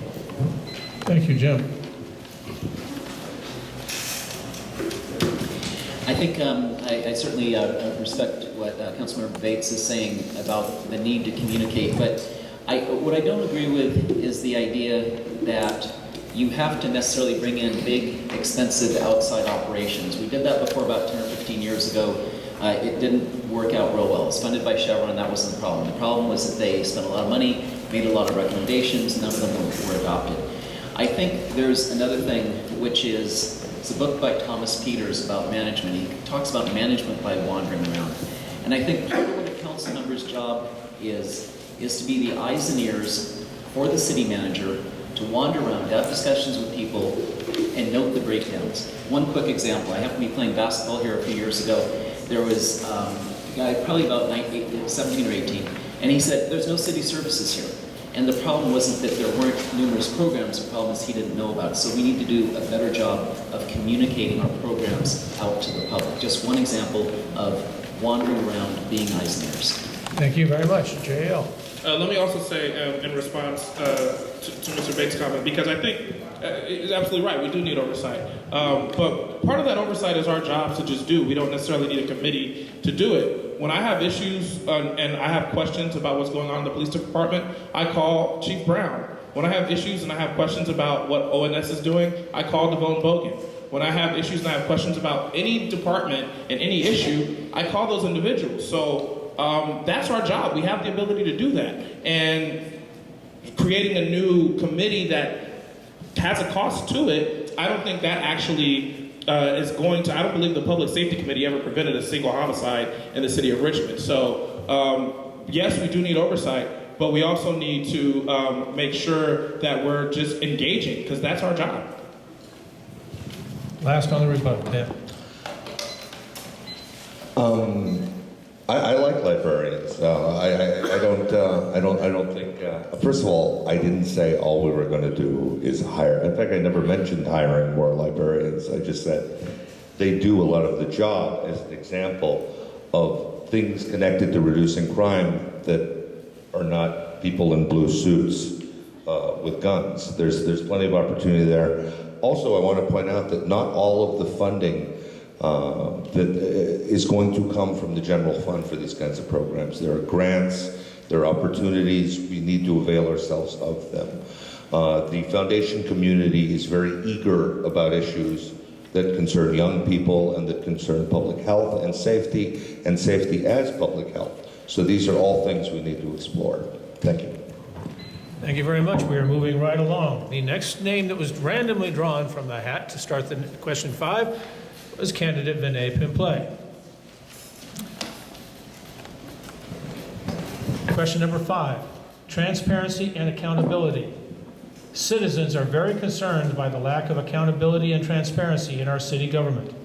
There are numerous examples from the city failing to disclose and review the unfavorable 2014 5-year forecast, Measure U, how our planning department reviews and approves projects, and how the city handled high-profile cases in our police department. For example, Richmond PD Perez and Jasmine Abuzlan. Question 1, do you share any of the public's concerns, and if so, which ones? Question 2, how would you work to regain the community's trust and restore accountability? Vinay. Can you just read this again? It's pretty long. You want the whole thing or just the questions? You want the whole thing or just the questions? The whole thing. The whole thing. Transparency and accountability. Citizens are very concerned by the lack of accountability and transparency in our city government. There are numerous examples from the city failing to disclose and review the unfavorable 2014 five-year forecast, Measure U, how our planning department reviews and approves projects, and how the city handled high-profile cases in our police department, for example, Richmond PD Perez and Jasmine Abeslin. Questions. 1. Do you share any of the public's concerns, and if so, which ones? 2. How would you work to regain the community's trust and restore accountability? Do I have a minute more? Yes. Oh, I do. Yes, you got a minute. Yep, 1 minute. Go ahead. It's your turn. Yeah, so do I share the concerns? Yes, absolutely. The suppressing the financial forecast was what caused the Moody's downgrade last year. And in fact, one of the two things why I did not vote for the 2015 budget was because despite my insistence that that budget be accompanied by a five-year financial forecast, it wasn't. Okay. You also, I'm absolutely concerned that basically people pulled a con job, and I will make this very clear. People knew that the money from the Chevron tax settlement was going to drop by $6 million beginning 2015. And anybody who had their eyes open would have known that the Measure U money could not be spent to fix streets. The third thing, I think with the police, sometimes there are legal issues that we have to be concerned about as far as planning goes. Thank you very much, sir. Yeah, I think. Thank you very much, sir. Mr. Bates. Well, you asked a lot of questions for a 1 minute response.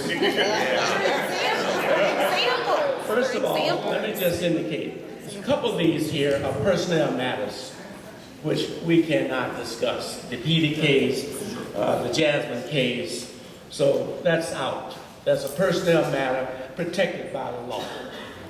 Second, transparency, yes, and the Measure U. We made a commitment that we were going to fix the street. We didn't do it. And we have a responsibility to tell the people. You got another ballot measure, and I suspect that I wonder who's going to vote for any measures the city of Richmond put on when they don't live up to the promise what they're going to do. So I won't vote for that measure at all. With regards to the 2014 five-year forecast, that was a situation where the city manager took the leadership, the council fell in line and followed blindly, and now we're paying the consequences. Thank you, Jim Rogers. I think everyone in the room again is going to agree, accountability, transparency. I want to talk about my record when the going was tough. We had a police chief, this is a while back, very, very popular police chief. We had a video of an officer who suggested he was going to frame a young African-American boy, about 13, 14, and if that boy did not open the door, he was going to frame him with drugs. This was on tape, no dispute. This was unacceptable to me. I'm not a micromanager, I rarely micromanage, but this officer got a note in his file. No suspension, no firing, a note in his file. And I and several other council members were outraged by this. We went to the city manager, we made it clear that this police chief went where the city manager went. And a very popular police chief, and the police chief went. And it was the right thing to do. So there's a lot of accountability issues in the government, but especially with the police. There has to be accountability there for the few rogue misconduct situations that we do have with the police. Thank you very much, J.L. So let me go one by one here. The 2014 five-year forecast, absolutely, there's no excuse for that being silenced the way that it was. Looking back, obviously that was a huge problem, and the council should have provided better oversight, and I'll apologize for my mishandling in that one because we should have done better there. On Measure U, I do want to be clear here. There was a vote to spend Measure U money on the roads. This happened in January before Mr. Pimplay came on the council. It was a 3-3 vote where we were going to bond the money out. We could not get a fourth vote to get that bond. Had that happened, that money would have been bonded out, and that money would be going towards roads right now. Now, on the police department, I provided the fourth vote in favor of stricter police accountability, and I'm very proud of that. We have a stronger police commission now that automatically has investigations when there's a killing or a serious injury as a result of police action. And as Mr. Bates said, we can't talk about specific cases, but police accountability is something that I strongly believe in. Thank you very much. Ben? I think we have the finest police force possibly in the country, but I still very much also support police oversight. But I share most of the concerns here, I think, as everyone here shares many of the concerns. Intimately knowing about the planning department, I'm not sure exactly what you're pointing out, but I do see a lot of flaws in the way that planning measures and development measures are sometimes handled before they even come before the Planning Commission. So that's something I'm very wary of because I really like to keep an open mind until the actual time that we're having a public meeting about something. Now, how would we work to regain the community's trust? We just have to do better. Issues with the police, like PD Perez and Jasmine, we know that there were, whatever the mistakes are, we know we should have and could have done better, and we have to hold people to that. Thanks. Thank you. Melvin? Yeah, I'm all for transparency in all these issues because, you know, it's the public's rights to know like what's actually going on in their city so that they can be well informed and they can be able to participate in the process and helping move our city along. So with all these issues, including with the police issue, I know there's different laws in effect that where we can't get as much transparency as we want, but accountability is definitely important, including since we do have a great police force out here, but the trust that was lost over these two specific cases is very concerning, and I want the Richmond community to feel like they can actually trust and interact with their officers without worrying about that they're going to be victimized by their officers. And how we regain the community's trust is just making sure that people have easy access to the information and decisions that are being made. Like, you know, we can go on our websites, but even sometimes I have a hard time navigating a website and just making sure that we figure out how we can get this information to the public so they have access to it. Thank you. Corky? Thank you. 2014, flawed. It's same old stuff, just following the same old pattern. Measure U, they lied to the public, didn't do what they said they were going to do. And you got two planning commissioners here. You ask why city government's slow. Ask them. They want to be a council person. And then finally, ladies and gentlemen, you heard it first here, because I always get in trouble for being first. When they get finished with Jasmine, the city is going to have to pay $18 million. We're going to wind up in bankruptcy. You heard it here first from me. You can hide, you can run, but you cannot hide. And then how do you get accountability back? You know what? You bring back the Iron Triangle picnic where kids were going to college playing basketball. There ain't nobody up here other than Councilmember Bates that knows about it. College recruits recruited right out of this place here. That's community accountability. And, you know, make it where people feel that they have a voice and let them be heard, and then treat people like you'd like to be treated. And that's what will bring it back. Thank you. Thank you very much. Uche, your turn. Thank you. So if you look at my flyer, I'm the only one here that have transparency in my flyer. So it tells you a lot about my belief system. So you can't have accountability without transparency. That's really how it works in business. So when you hear folks that did a forecast and then they hate those information from us, and now they're telling you they support accountability, they support transparency, it begs the question, why didn't you ask for those forecasts to be released when it was done? So the second thing here is, if we really want to create public trust back in our community, we have to build it. It's not something you are giving. You have to earn it back. You have to earn it back by doing a comprehensive audit. In fact, the city charter requires that. Why we're not doing it is something that baffles me. It's required in business. Chevron do audit. If Chevron do audit, I don't know why we can't do audit. And many of them here tells you that they support audit, but hold them to it. Thank you very much. Our rebuttal round. Nat, starting with you.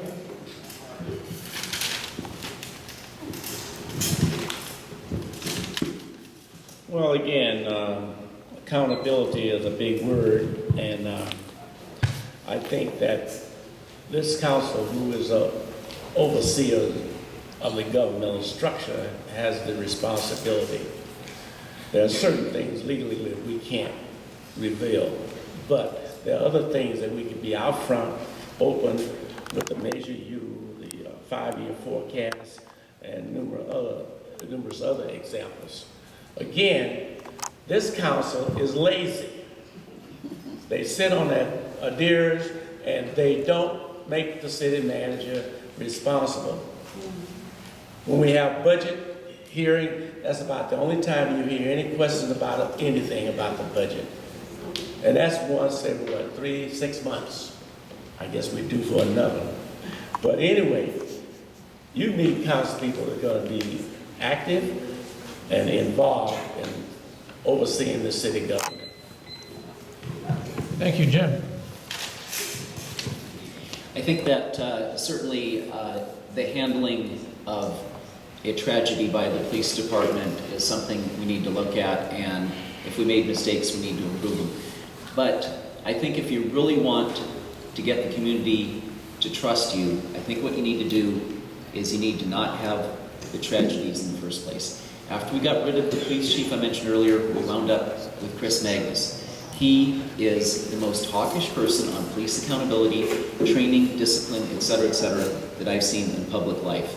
Our police-involved shootings are roughly 1/3 of what they are in nearby comparable cities. That's because there was a message coming from the council, from myself, from my colleagues. There's a message from the council that police misconduct is simply not going to be tolerated. It's unacceptable. And if you want the community's trust, you have to avoid those preventable tragedies. Please keep in mind that we are rebutting, not adding new information. With that, I'll pass. Okay. Ben? I think I'll also pass. Pass. Follow the bouncing ball. Well, I won't pass this time. just really a couple of things. I've heard JL mention East Bay Times. East Bay Times don't do audit for City of Richmond. They actually have no clue what goes on here. I appreciate the fact that they focus on our pension issue. We clearly appreciate that. But if East Bay Times want to be real, they will not endorse anybody that supported Measure U.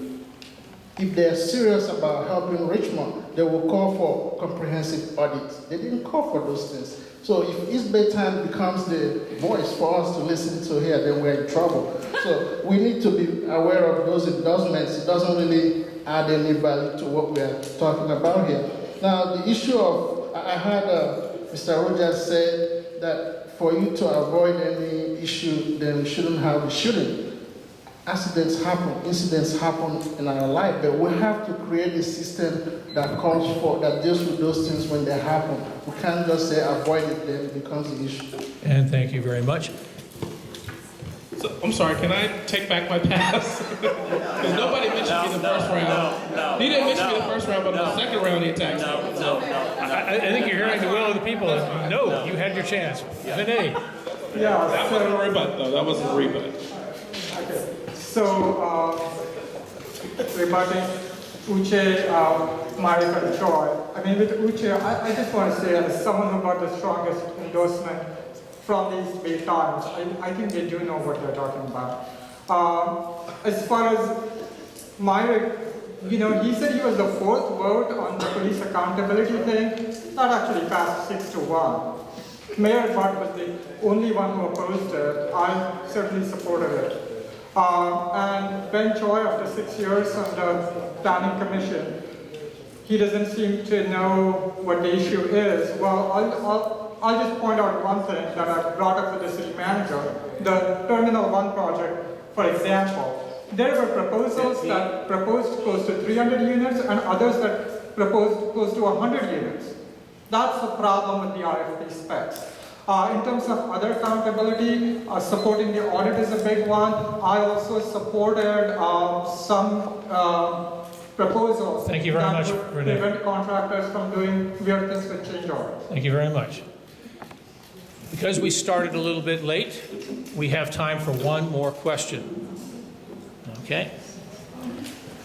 This question is on education. We have an elected school board. We have an elected city council. Some people think that there needs to be a separation, but I think other people would say that there has to be a partnership between the school board and the city council.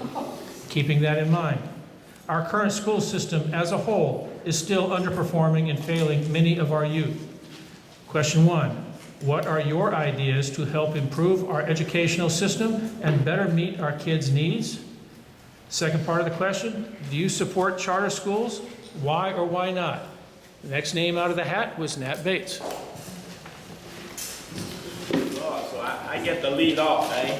I feel like I'm playing baseball. I'm a leadoff hitter. Let me say this.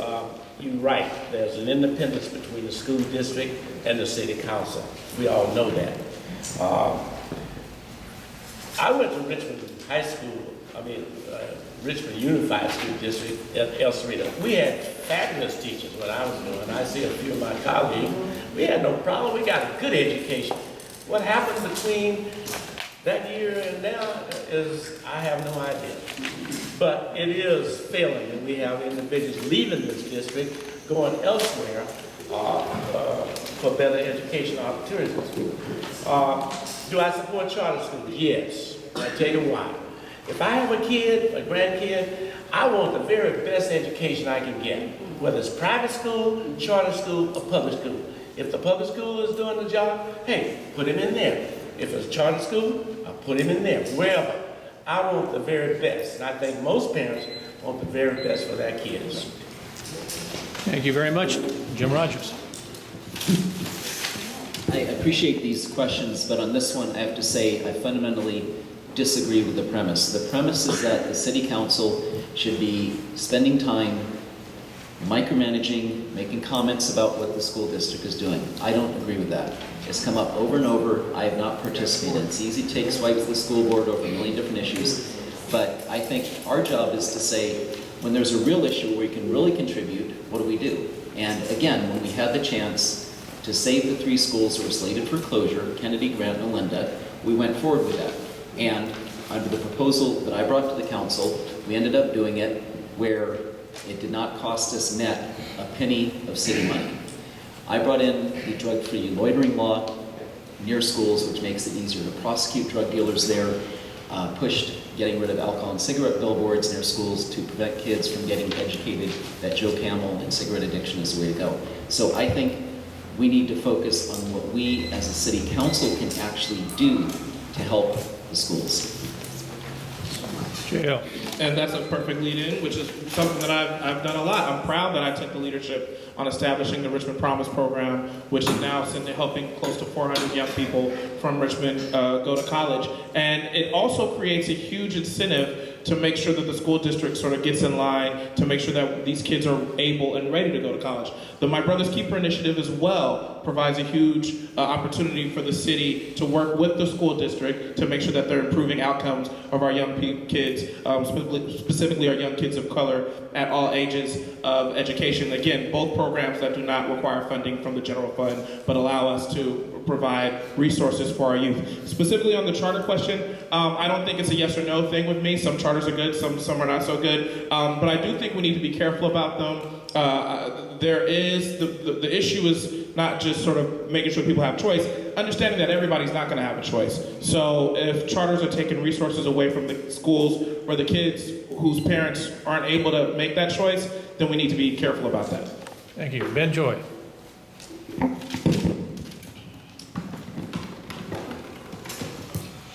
Actually, I agree with a lot of the things that have been said here today. I think that our role has to be a really creative one with schools because we're not directly in charge of many of the issues that have to do with the schools. But we've seen examples here of how we can help. There are others. Safe Routes to School would be a great example.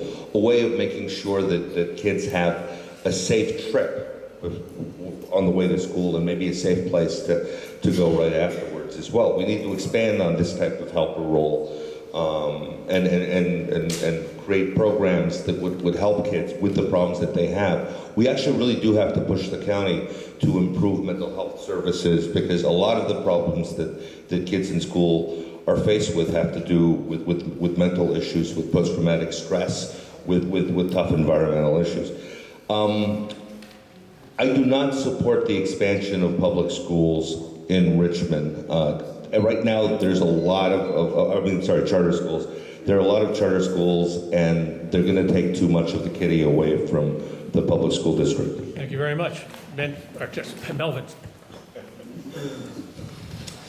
Yeah, so I mean, when I was out door knocking in the community, I actually met a teacher who started a week at Kennedy, and her next door neighbor was asking what supplies does she need, why she went to Costco so she could help teach her kids. So one thing that I was advocating for in the past was Prop 30 to help fund our schools, and now it's going to be on the ballot as Prop 55 to keep this local control formula, and making sure that it actually gets distributed out to the schools that are most in need and not just distributed out evenly, because some schools in our district are performing well and are funded well, but others are kind of meager in terms of the resources that they have.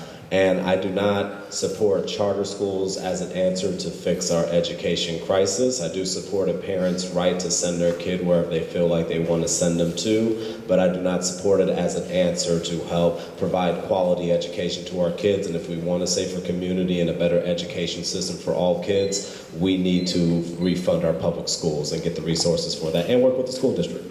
Thank you. Corky. Thank you very much. I love this. Everybody here is trying to fix City Hall. Now they want to fix the school district, they haven't even fixed City Hall. And you know, you got to be very careful about what you're talking about. We don't control the schools at all, period. We work with them, but we don't control them. And as a council person, when I was on the council, I'm the reason we have the new Kennedy pool there, because I worked very closely with Charles Ramsey to see that we had a pool just like Point Richmond. I ran into a lot of problems, but hey, that's kind of the way it goes. Charter schools. You know, charter schools is kind of a tough situation.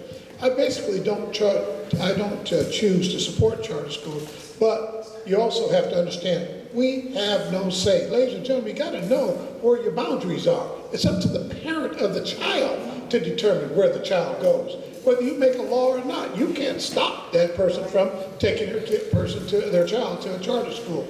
But I do not support the charter school system at all. Thank you very much, sir. And finally, we need to put, time. Yes. Well, we need to put vocational education back into schools. Okay. Uche. So, let me just go through this real quick. I propose a technical high school in Richmond to address some of our young folks dropping out of school, and we get stuck with telling them everyone has to go to college. We need to understand not every kid want to go to college. So let's build a technical high school that will teach them how to build apps, actually teach them how to build computers and fix electric cars. That's really where I'm going. We can create future jobs for them doing that. The second thing here is, I'm a member of Easter Hill United Methodist Church. We provide scholarship to young folks. We've been doing that for over 30 years. So before there was a Richmond Promise, we've been doing that way, and it actually would provide more money to the kids. And then the issue of charter school, I always believe in education, so we need to provide education to our young folks. We've been failing our young folks here. So if charter school provide them that best opportunity, we need to open that door for them. Thank you very much, Vinay. Yeah, so to make our Richmond Promise program more successful, and I mean, Joel said we helped out around 400 students, but we can help up to 1,000. So to actually help that many, we do need to cooperate with the school district. The other issue where I want to cooperate with them is have some kind of a partnership between Richmond Build and the school district so that we can track the non-college going students into the good building trades careers. As far as charters go, you know, I'm okay with charters so long as they comply with the same rules that public schools comply with. they should not be in a place where they are accessible to people from low-income areas only by cars. There should not be self-selection. All selection criteria should be transparent. They should have good health and safety standards. And often we find that they are exempt from a bunch of these. And Thank you very much. That is a problem. Last round of rebuttal, starting with Jim Rogers. Nat started the question. Jim's first.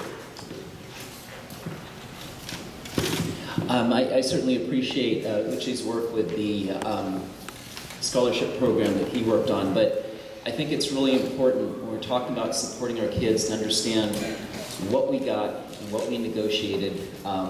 Mayor Butt, Councilmember Myrick, and myself, what we got out of Chevron. They started out talking about 20 million, we got about 90 million at the end of it. There are a lot of other good programs, but it was very, very kids first. The $35 million for the Richmond Promise, huge, huge money. There was a lot of money that was inserted at the request of Councilmember Bouzet, Councilmember Bates, for youth sports programs, which again is an important way to work with the school district. Not trying to micromanage and criticize them on what they do, but try to support their mission. So we hung tough, we negotiated hard, and we brought home the bacon, and I'm really proud of that. It's a lot of money, and it's really going to help the kids a lot. Keep in mind this is a rebuttal round. Jail. So just briefly, I want to associate myself with Mr. Rogers' comments and Mr. Pimple as well. I agree with a lot of what he said. We do need to make this promise stronger next year. Absolutely, 400 kids is not enough. And we do need to make sure that we're doing a lot more around vocational ed. Thank you, Ben. I actually agree with a lot of what's been said here. I'd just like to say I actually would like to support Vinay about his very thoughtful comments about charter schools. I'm very concerned that they be held at the same standards. One thing to point out that a lot of people might not know is currently charter schools are, schools in general are a permitted use in a lot of areas, so they won't even get a public meeting or a conditional use permit. And some of these might be in areas that used to be diesel tanks. So that's just one example of the kind of standards that any public school should face that many charters are able to shortcut. So let's just make sure we have an even playing field. Let's also make sure the ultimate numbers go. Some estimates say that 20% of schools in Richmond are charter schools. Once that percentage goes up to say 30, 40%, the regular district schools are going to have a real problem having enough funds. Thank you. Melvin. I just actually want to rebut the comment about not being able to control the school district. It's not really about controlling the school districts as much as it's being involved in what is happening to the youth in Richmond, what is the quality of education they're getting, and how, as we council members, can we support the school district and our youth. It's just about being involved in the conversation, involved in what's going on, because if we're elected to be public representatives. That means we have to represent all of our constituents, all of the issues and concerns, and try to work with the constituents and whoever we need to come up with comprehensive solutions to the problems by working together. And we don't have to just do the bare minimum of what's in our authority. We can, just as individuals, be involved and use whatever influence we get just from having that title as city council member to push the narrative forward. Thank you. Corky. Pass. Uche. So just to touch on what you just said about Mr. Rogers saying that we will micromanage the trustees. At the same time, he said, we need to get involved. Let me just say this: the biggest tax base for our school district comes from Richmond, so we have to get involved. And that doesn't mean we have to micromanage, but it's our responsibility to see and make sure that, one, our tax money is spent right, and there's actually good outcome from our tax money. So that I don't consider that micromanaging. I mentor a lot of young folks in this school, this district. So that's why Todd Grove, who's a trustee, endorsed me. But we gotta get involved. You can't just leave it for the trustees only. Let me just say this. You have a whole school board trustee, not even one African American person is in that trustee at this moment. So how do we make sure that the community is well represented? So we gotta keep our eyes and get involved. That's really what we need to do. Thank you, Vinay. Yeah, so this is a very mild rebuttal of something that Uche said. And I agree with him about the need for a technical school. But I also want to point out that we do have Cesar College. And Cesar College is only one of 2 centers in Northern California which actually trains people to take the building trades exams. And their success rate is spectacular. It's like 8 or 10 times the passing rate of people who don't go through that school.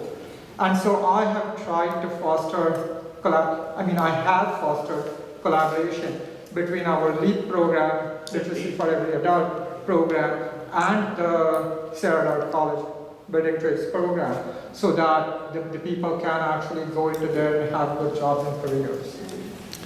Thank you. Nat, rebuttal. I want to piggyback on Vinay's.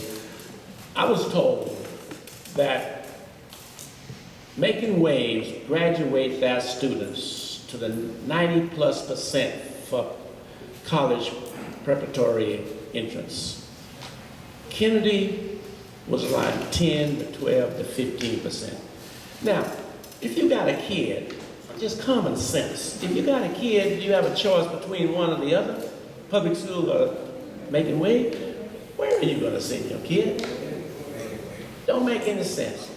I find it interesting that JL and Jim Rogers sit up here and talk about how great they did for the Richmond Promise with the Chevron mitigation. That project never would have been approved had not Councilmember Corky Bouzet and myself. This one person, 2 persons don't get things done in this city. It takes the majority of the council to get it done. And you ought to stop talking about how great you are doing and talk about the full council.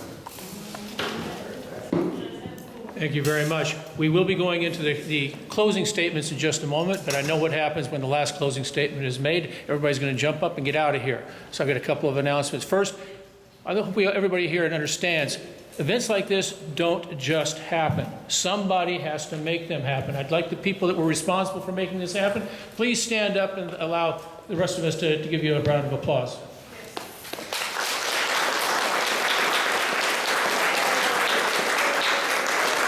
Thank you all. And Dawn. Well, yeah, wait.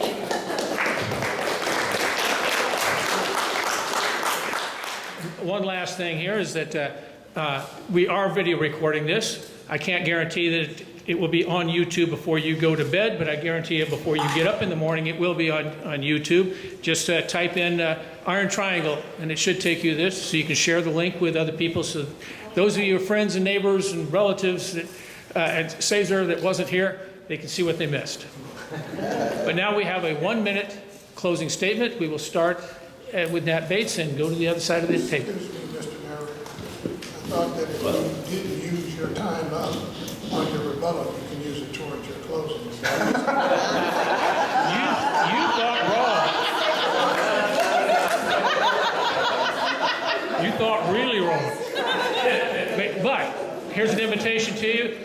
Stay outside on the street corner, and you can talk to anybody that wants to stick around. Mr. Bates. Well, let me express my appreciation to Iron Triangle, because I think this has been the most interesting and provocative interview that we've had, because you had to read both. Everyone had an opportunity to have pretty much what they wanted to say. I'm a common sense guy. I've been around here quite some time. Twice I've been your mayor. Most of you know me. I'm independent. I don't want to align myself with one group. My commitment is to the citizens of Richmond who elect me and put me in office. And I want to thank you. You've been putting me in office for a long, long time. And I expect to continue to be your council member. All right. So, again, independence, oversight of the budget is critical. Get people that can at least count. And get people that understand the budgetary process and understand the mandates of what the charter allows the city council to do. Thank you very much, and God bless you. Thank you. Jim Rogers. Thank you. I want to second Nat's comments. This has been a very informative debate here. We did get a chance to throw some ideas around. I'm running on my record over the years as somebody who's a problem solver, a pragmatist, working issues that matter to people. We've talked about bringing jobs to Richmond. We've talked about supporting affordable housing programs, fiscal restraint. I wasn't somebody who came up when the city manager presented their budget and started adding in a bunch of Christmas tree items. I understood that it's important to actually do fiscal restraint when you're a council member, not just to talk about it on the campaign trail. We have an opportunity to do something like we did with the Rosie the River thing. During that time, we not only did an important public purpose, but we brought in people who weren't in the system, African Americans, women, etc. We can be part of the new green economy. We can bring people into that, unemployed people. We can bring the businesses in. We can make sure that they hire our people who need jobs. I want to be part of that future. Thank you very much. Jay Elmira. Well, thank you all for being here, and again, thank the Neighborhood Council in the Iron Triangle neighborhood for doing this. Like I said at the beginning, I'm very excited that we're having one of these in the Iron Triangle. I'm proud to have represented my community that raised me up since the age of 6 on the city council.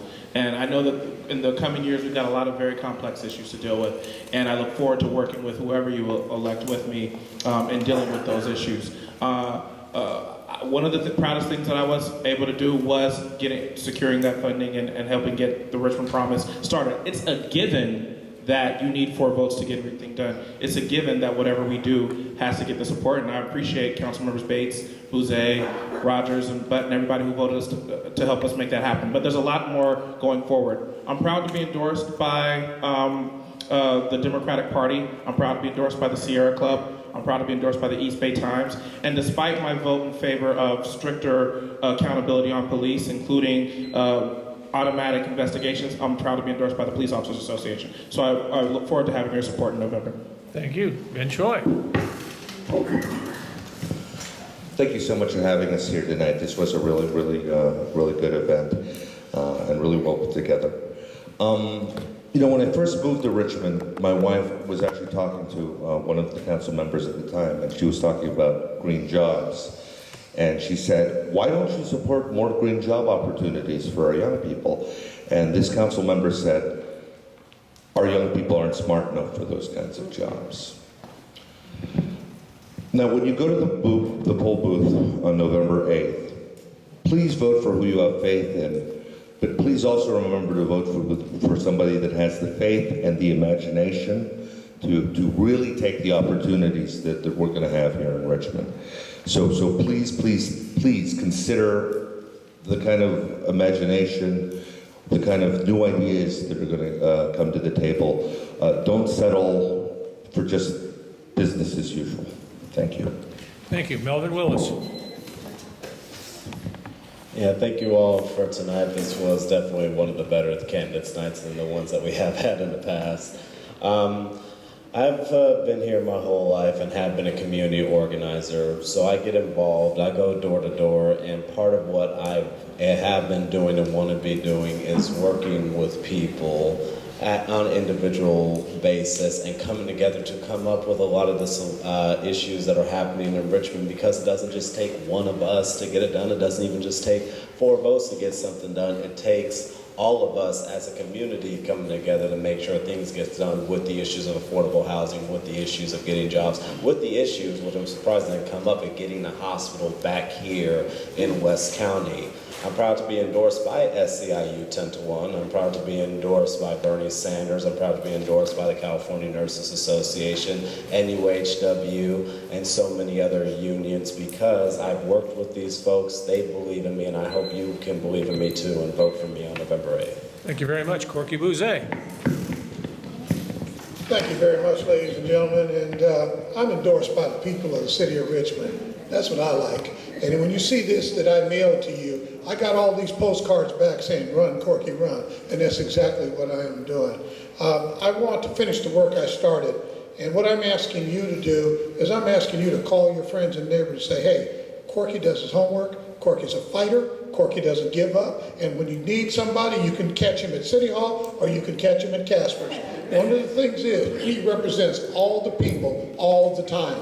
And so on November the 8th, and while you're doing your early mail-in ballots, call your friends and neighbors and say, hey, it's time to put Corky back on the council. Look at the city council right now. You can go bowling in that place. Nobody goes to city council no more. When I was there, it was packed. Thank you very, very much for coming to the council. But you know what? The room that I'm in, hey, the truth always is there. I mean, you know, I represent all the people all the time. Thank you very much. Thank you very much. Uche Uwahimo. Well, how do you follow that? You've had many of the candidates here tell you we need qualified people in the city council.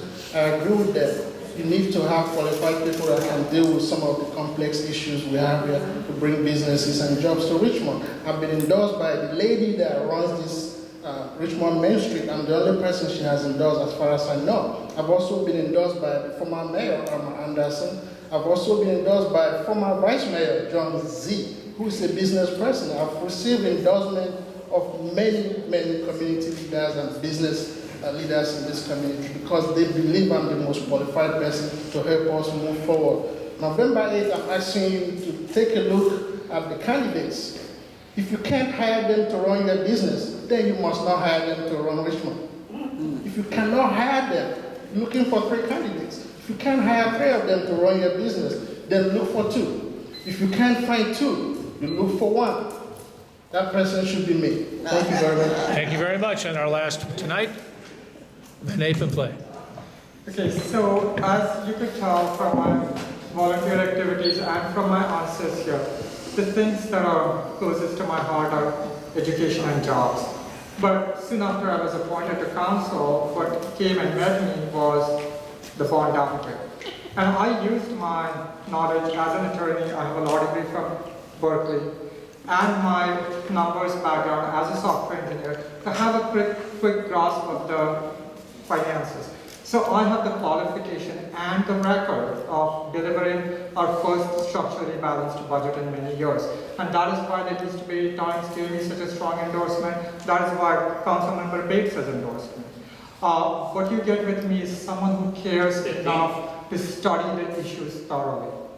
Okay? Someone who cares enough to study the issues thoroughly and then makes an independent decision. And that is why the Democratic Party has endorsed me.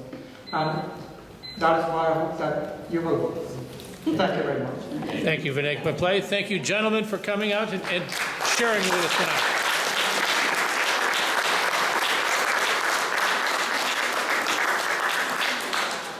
And with that, we are done.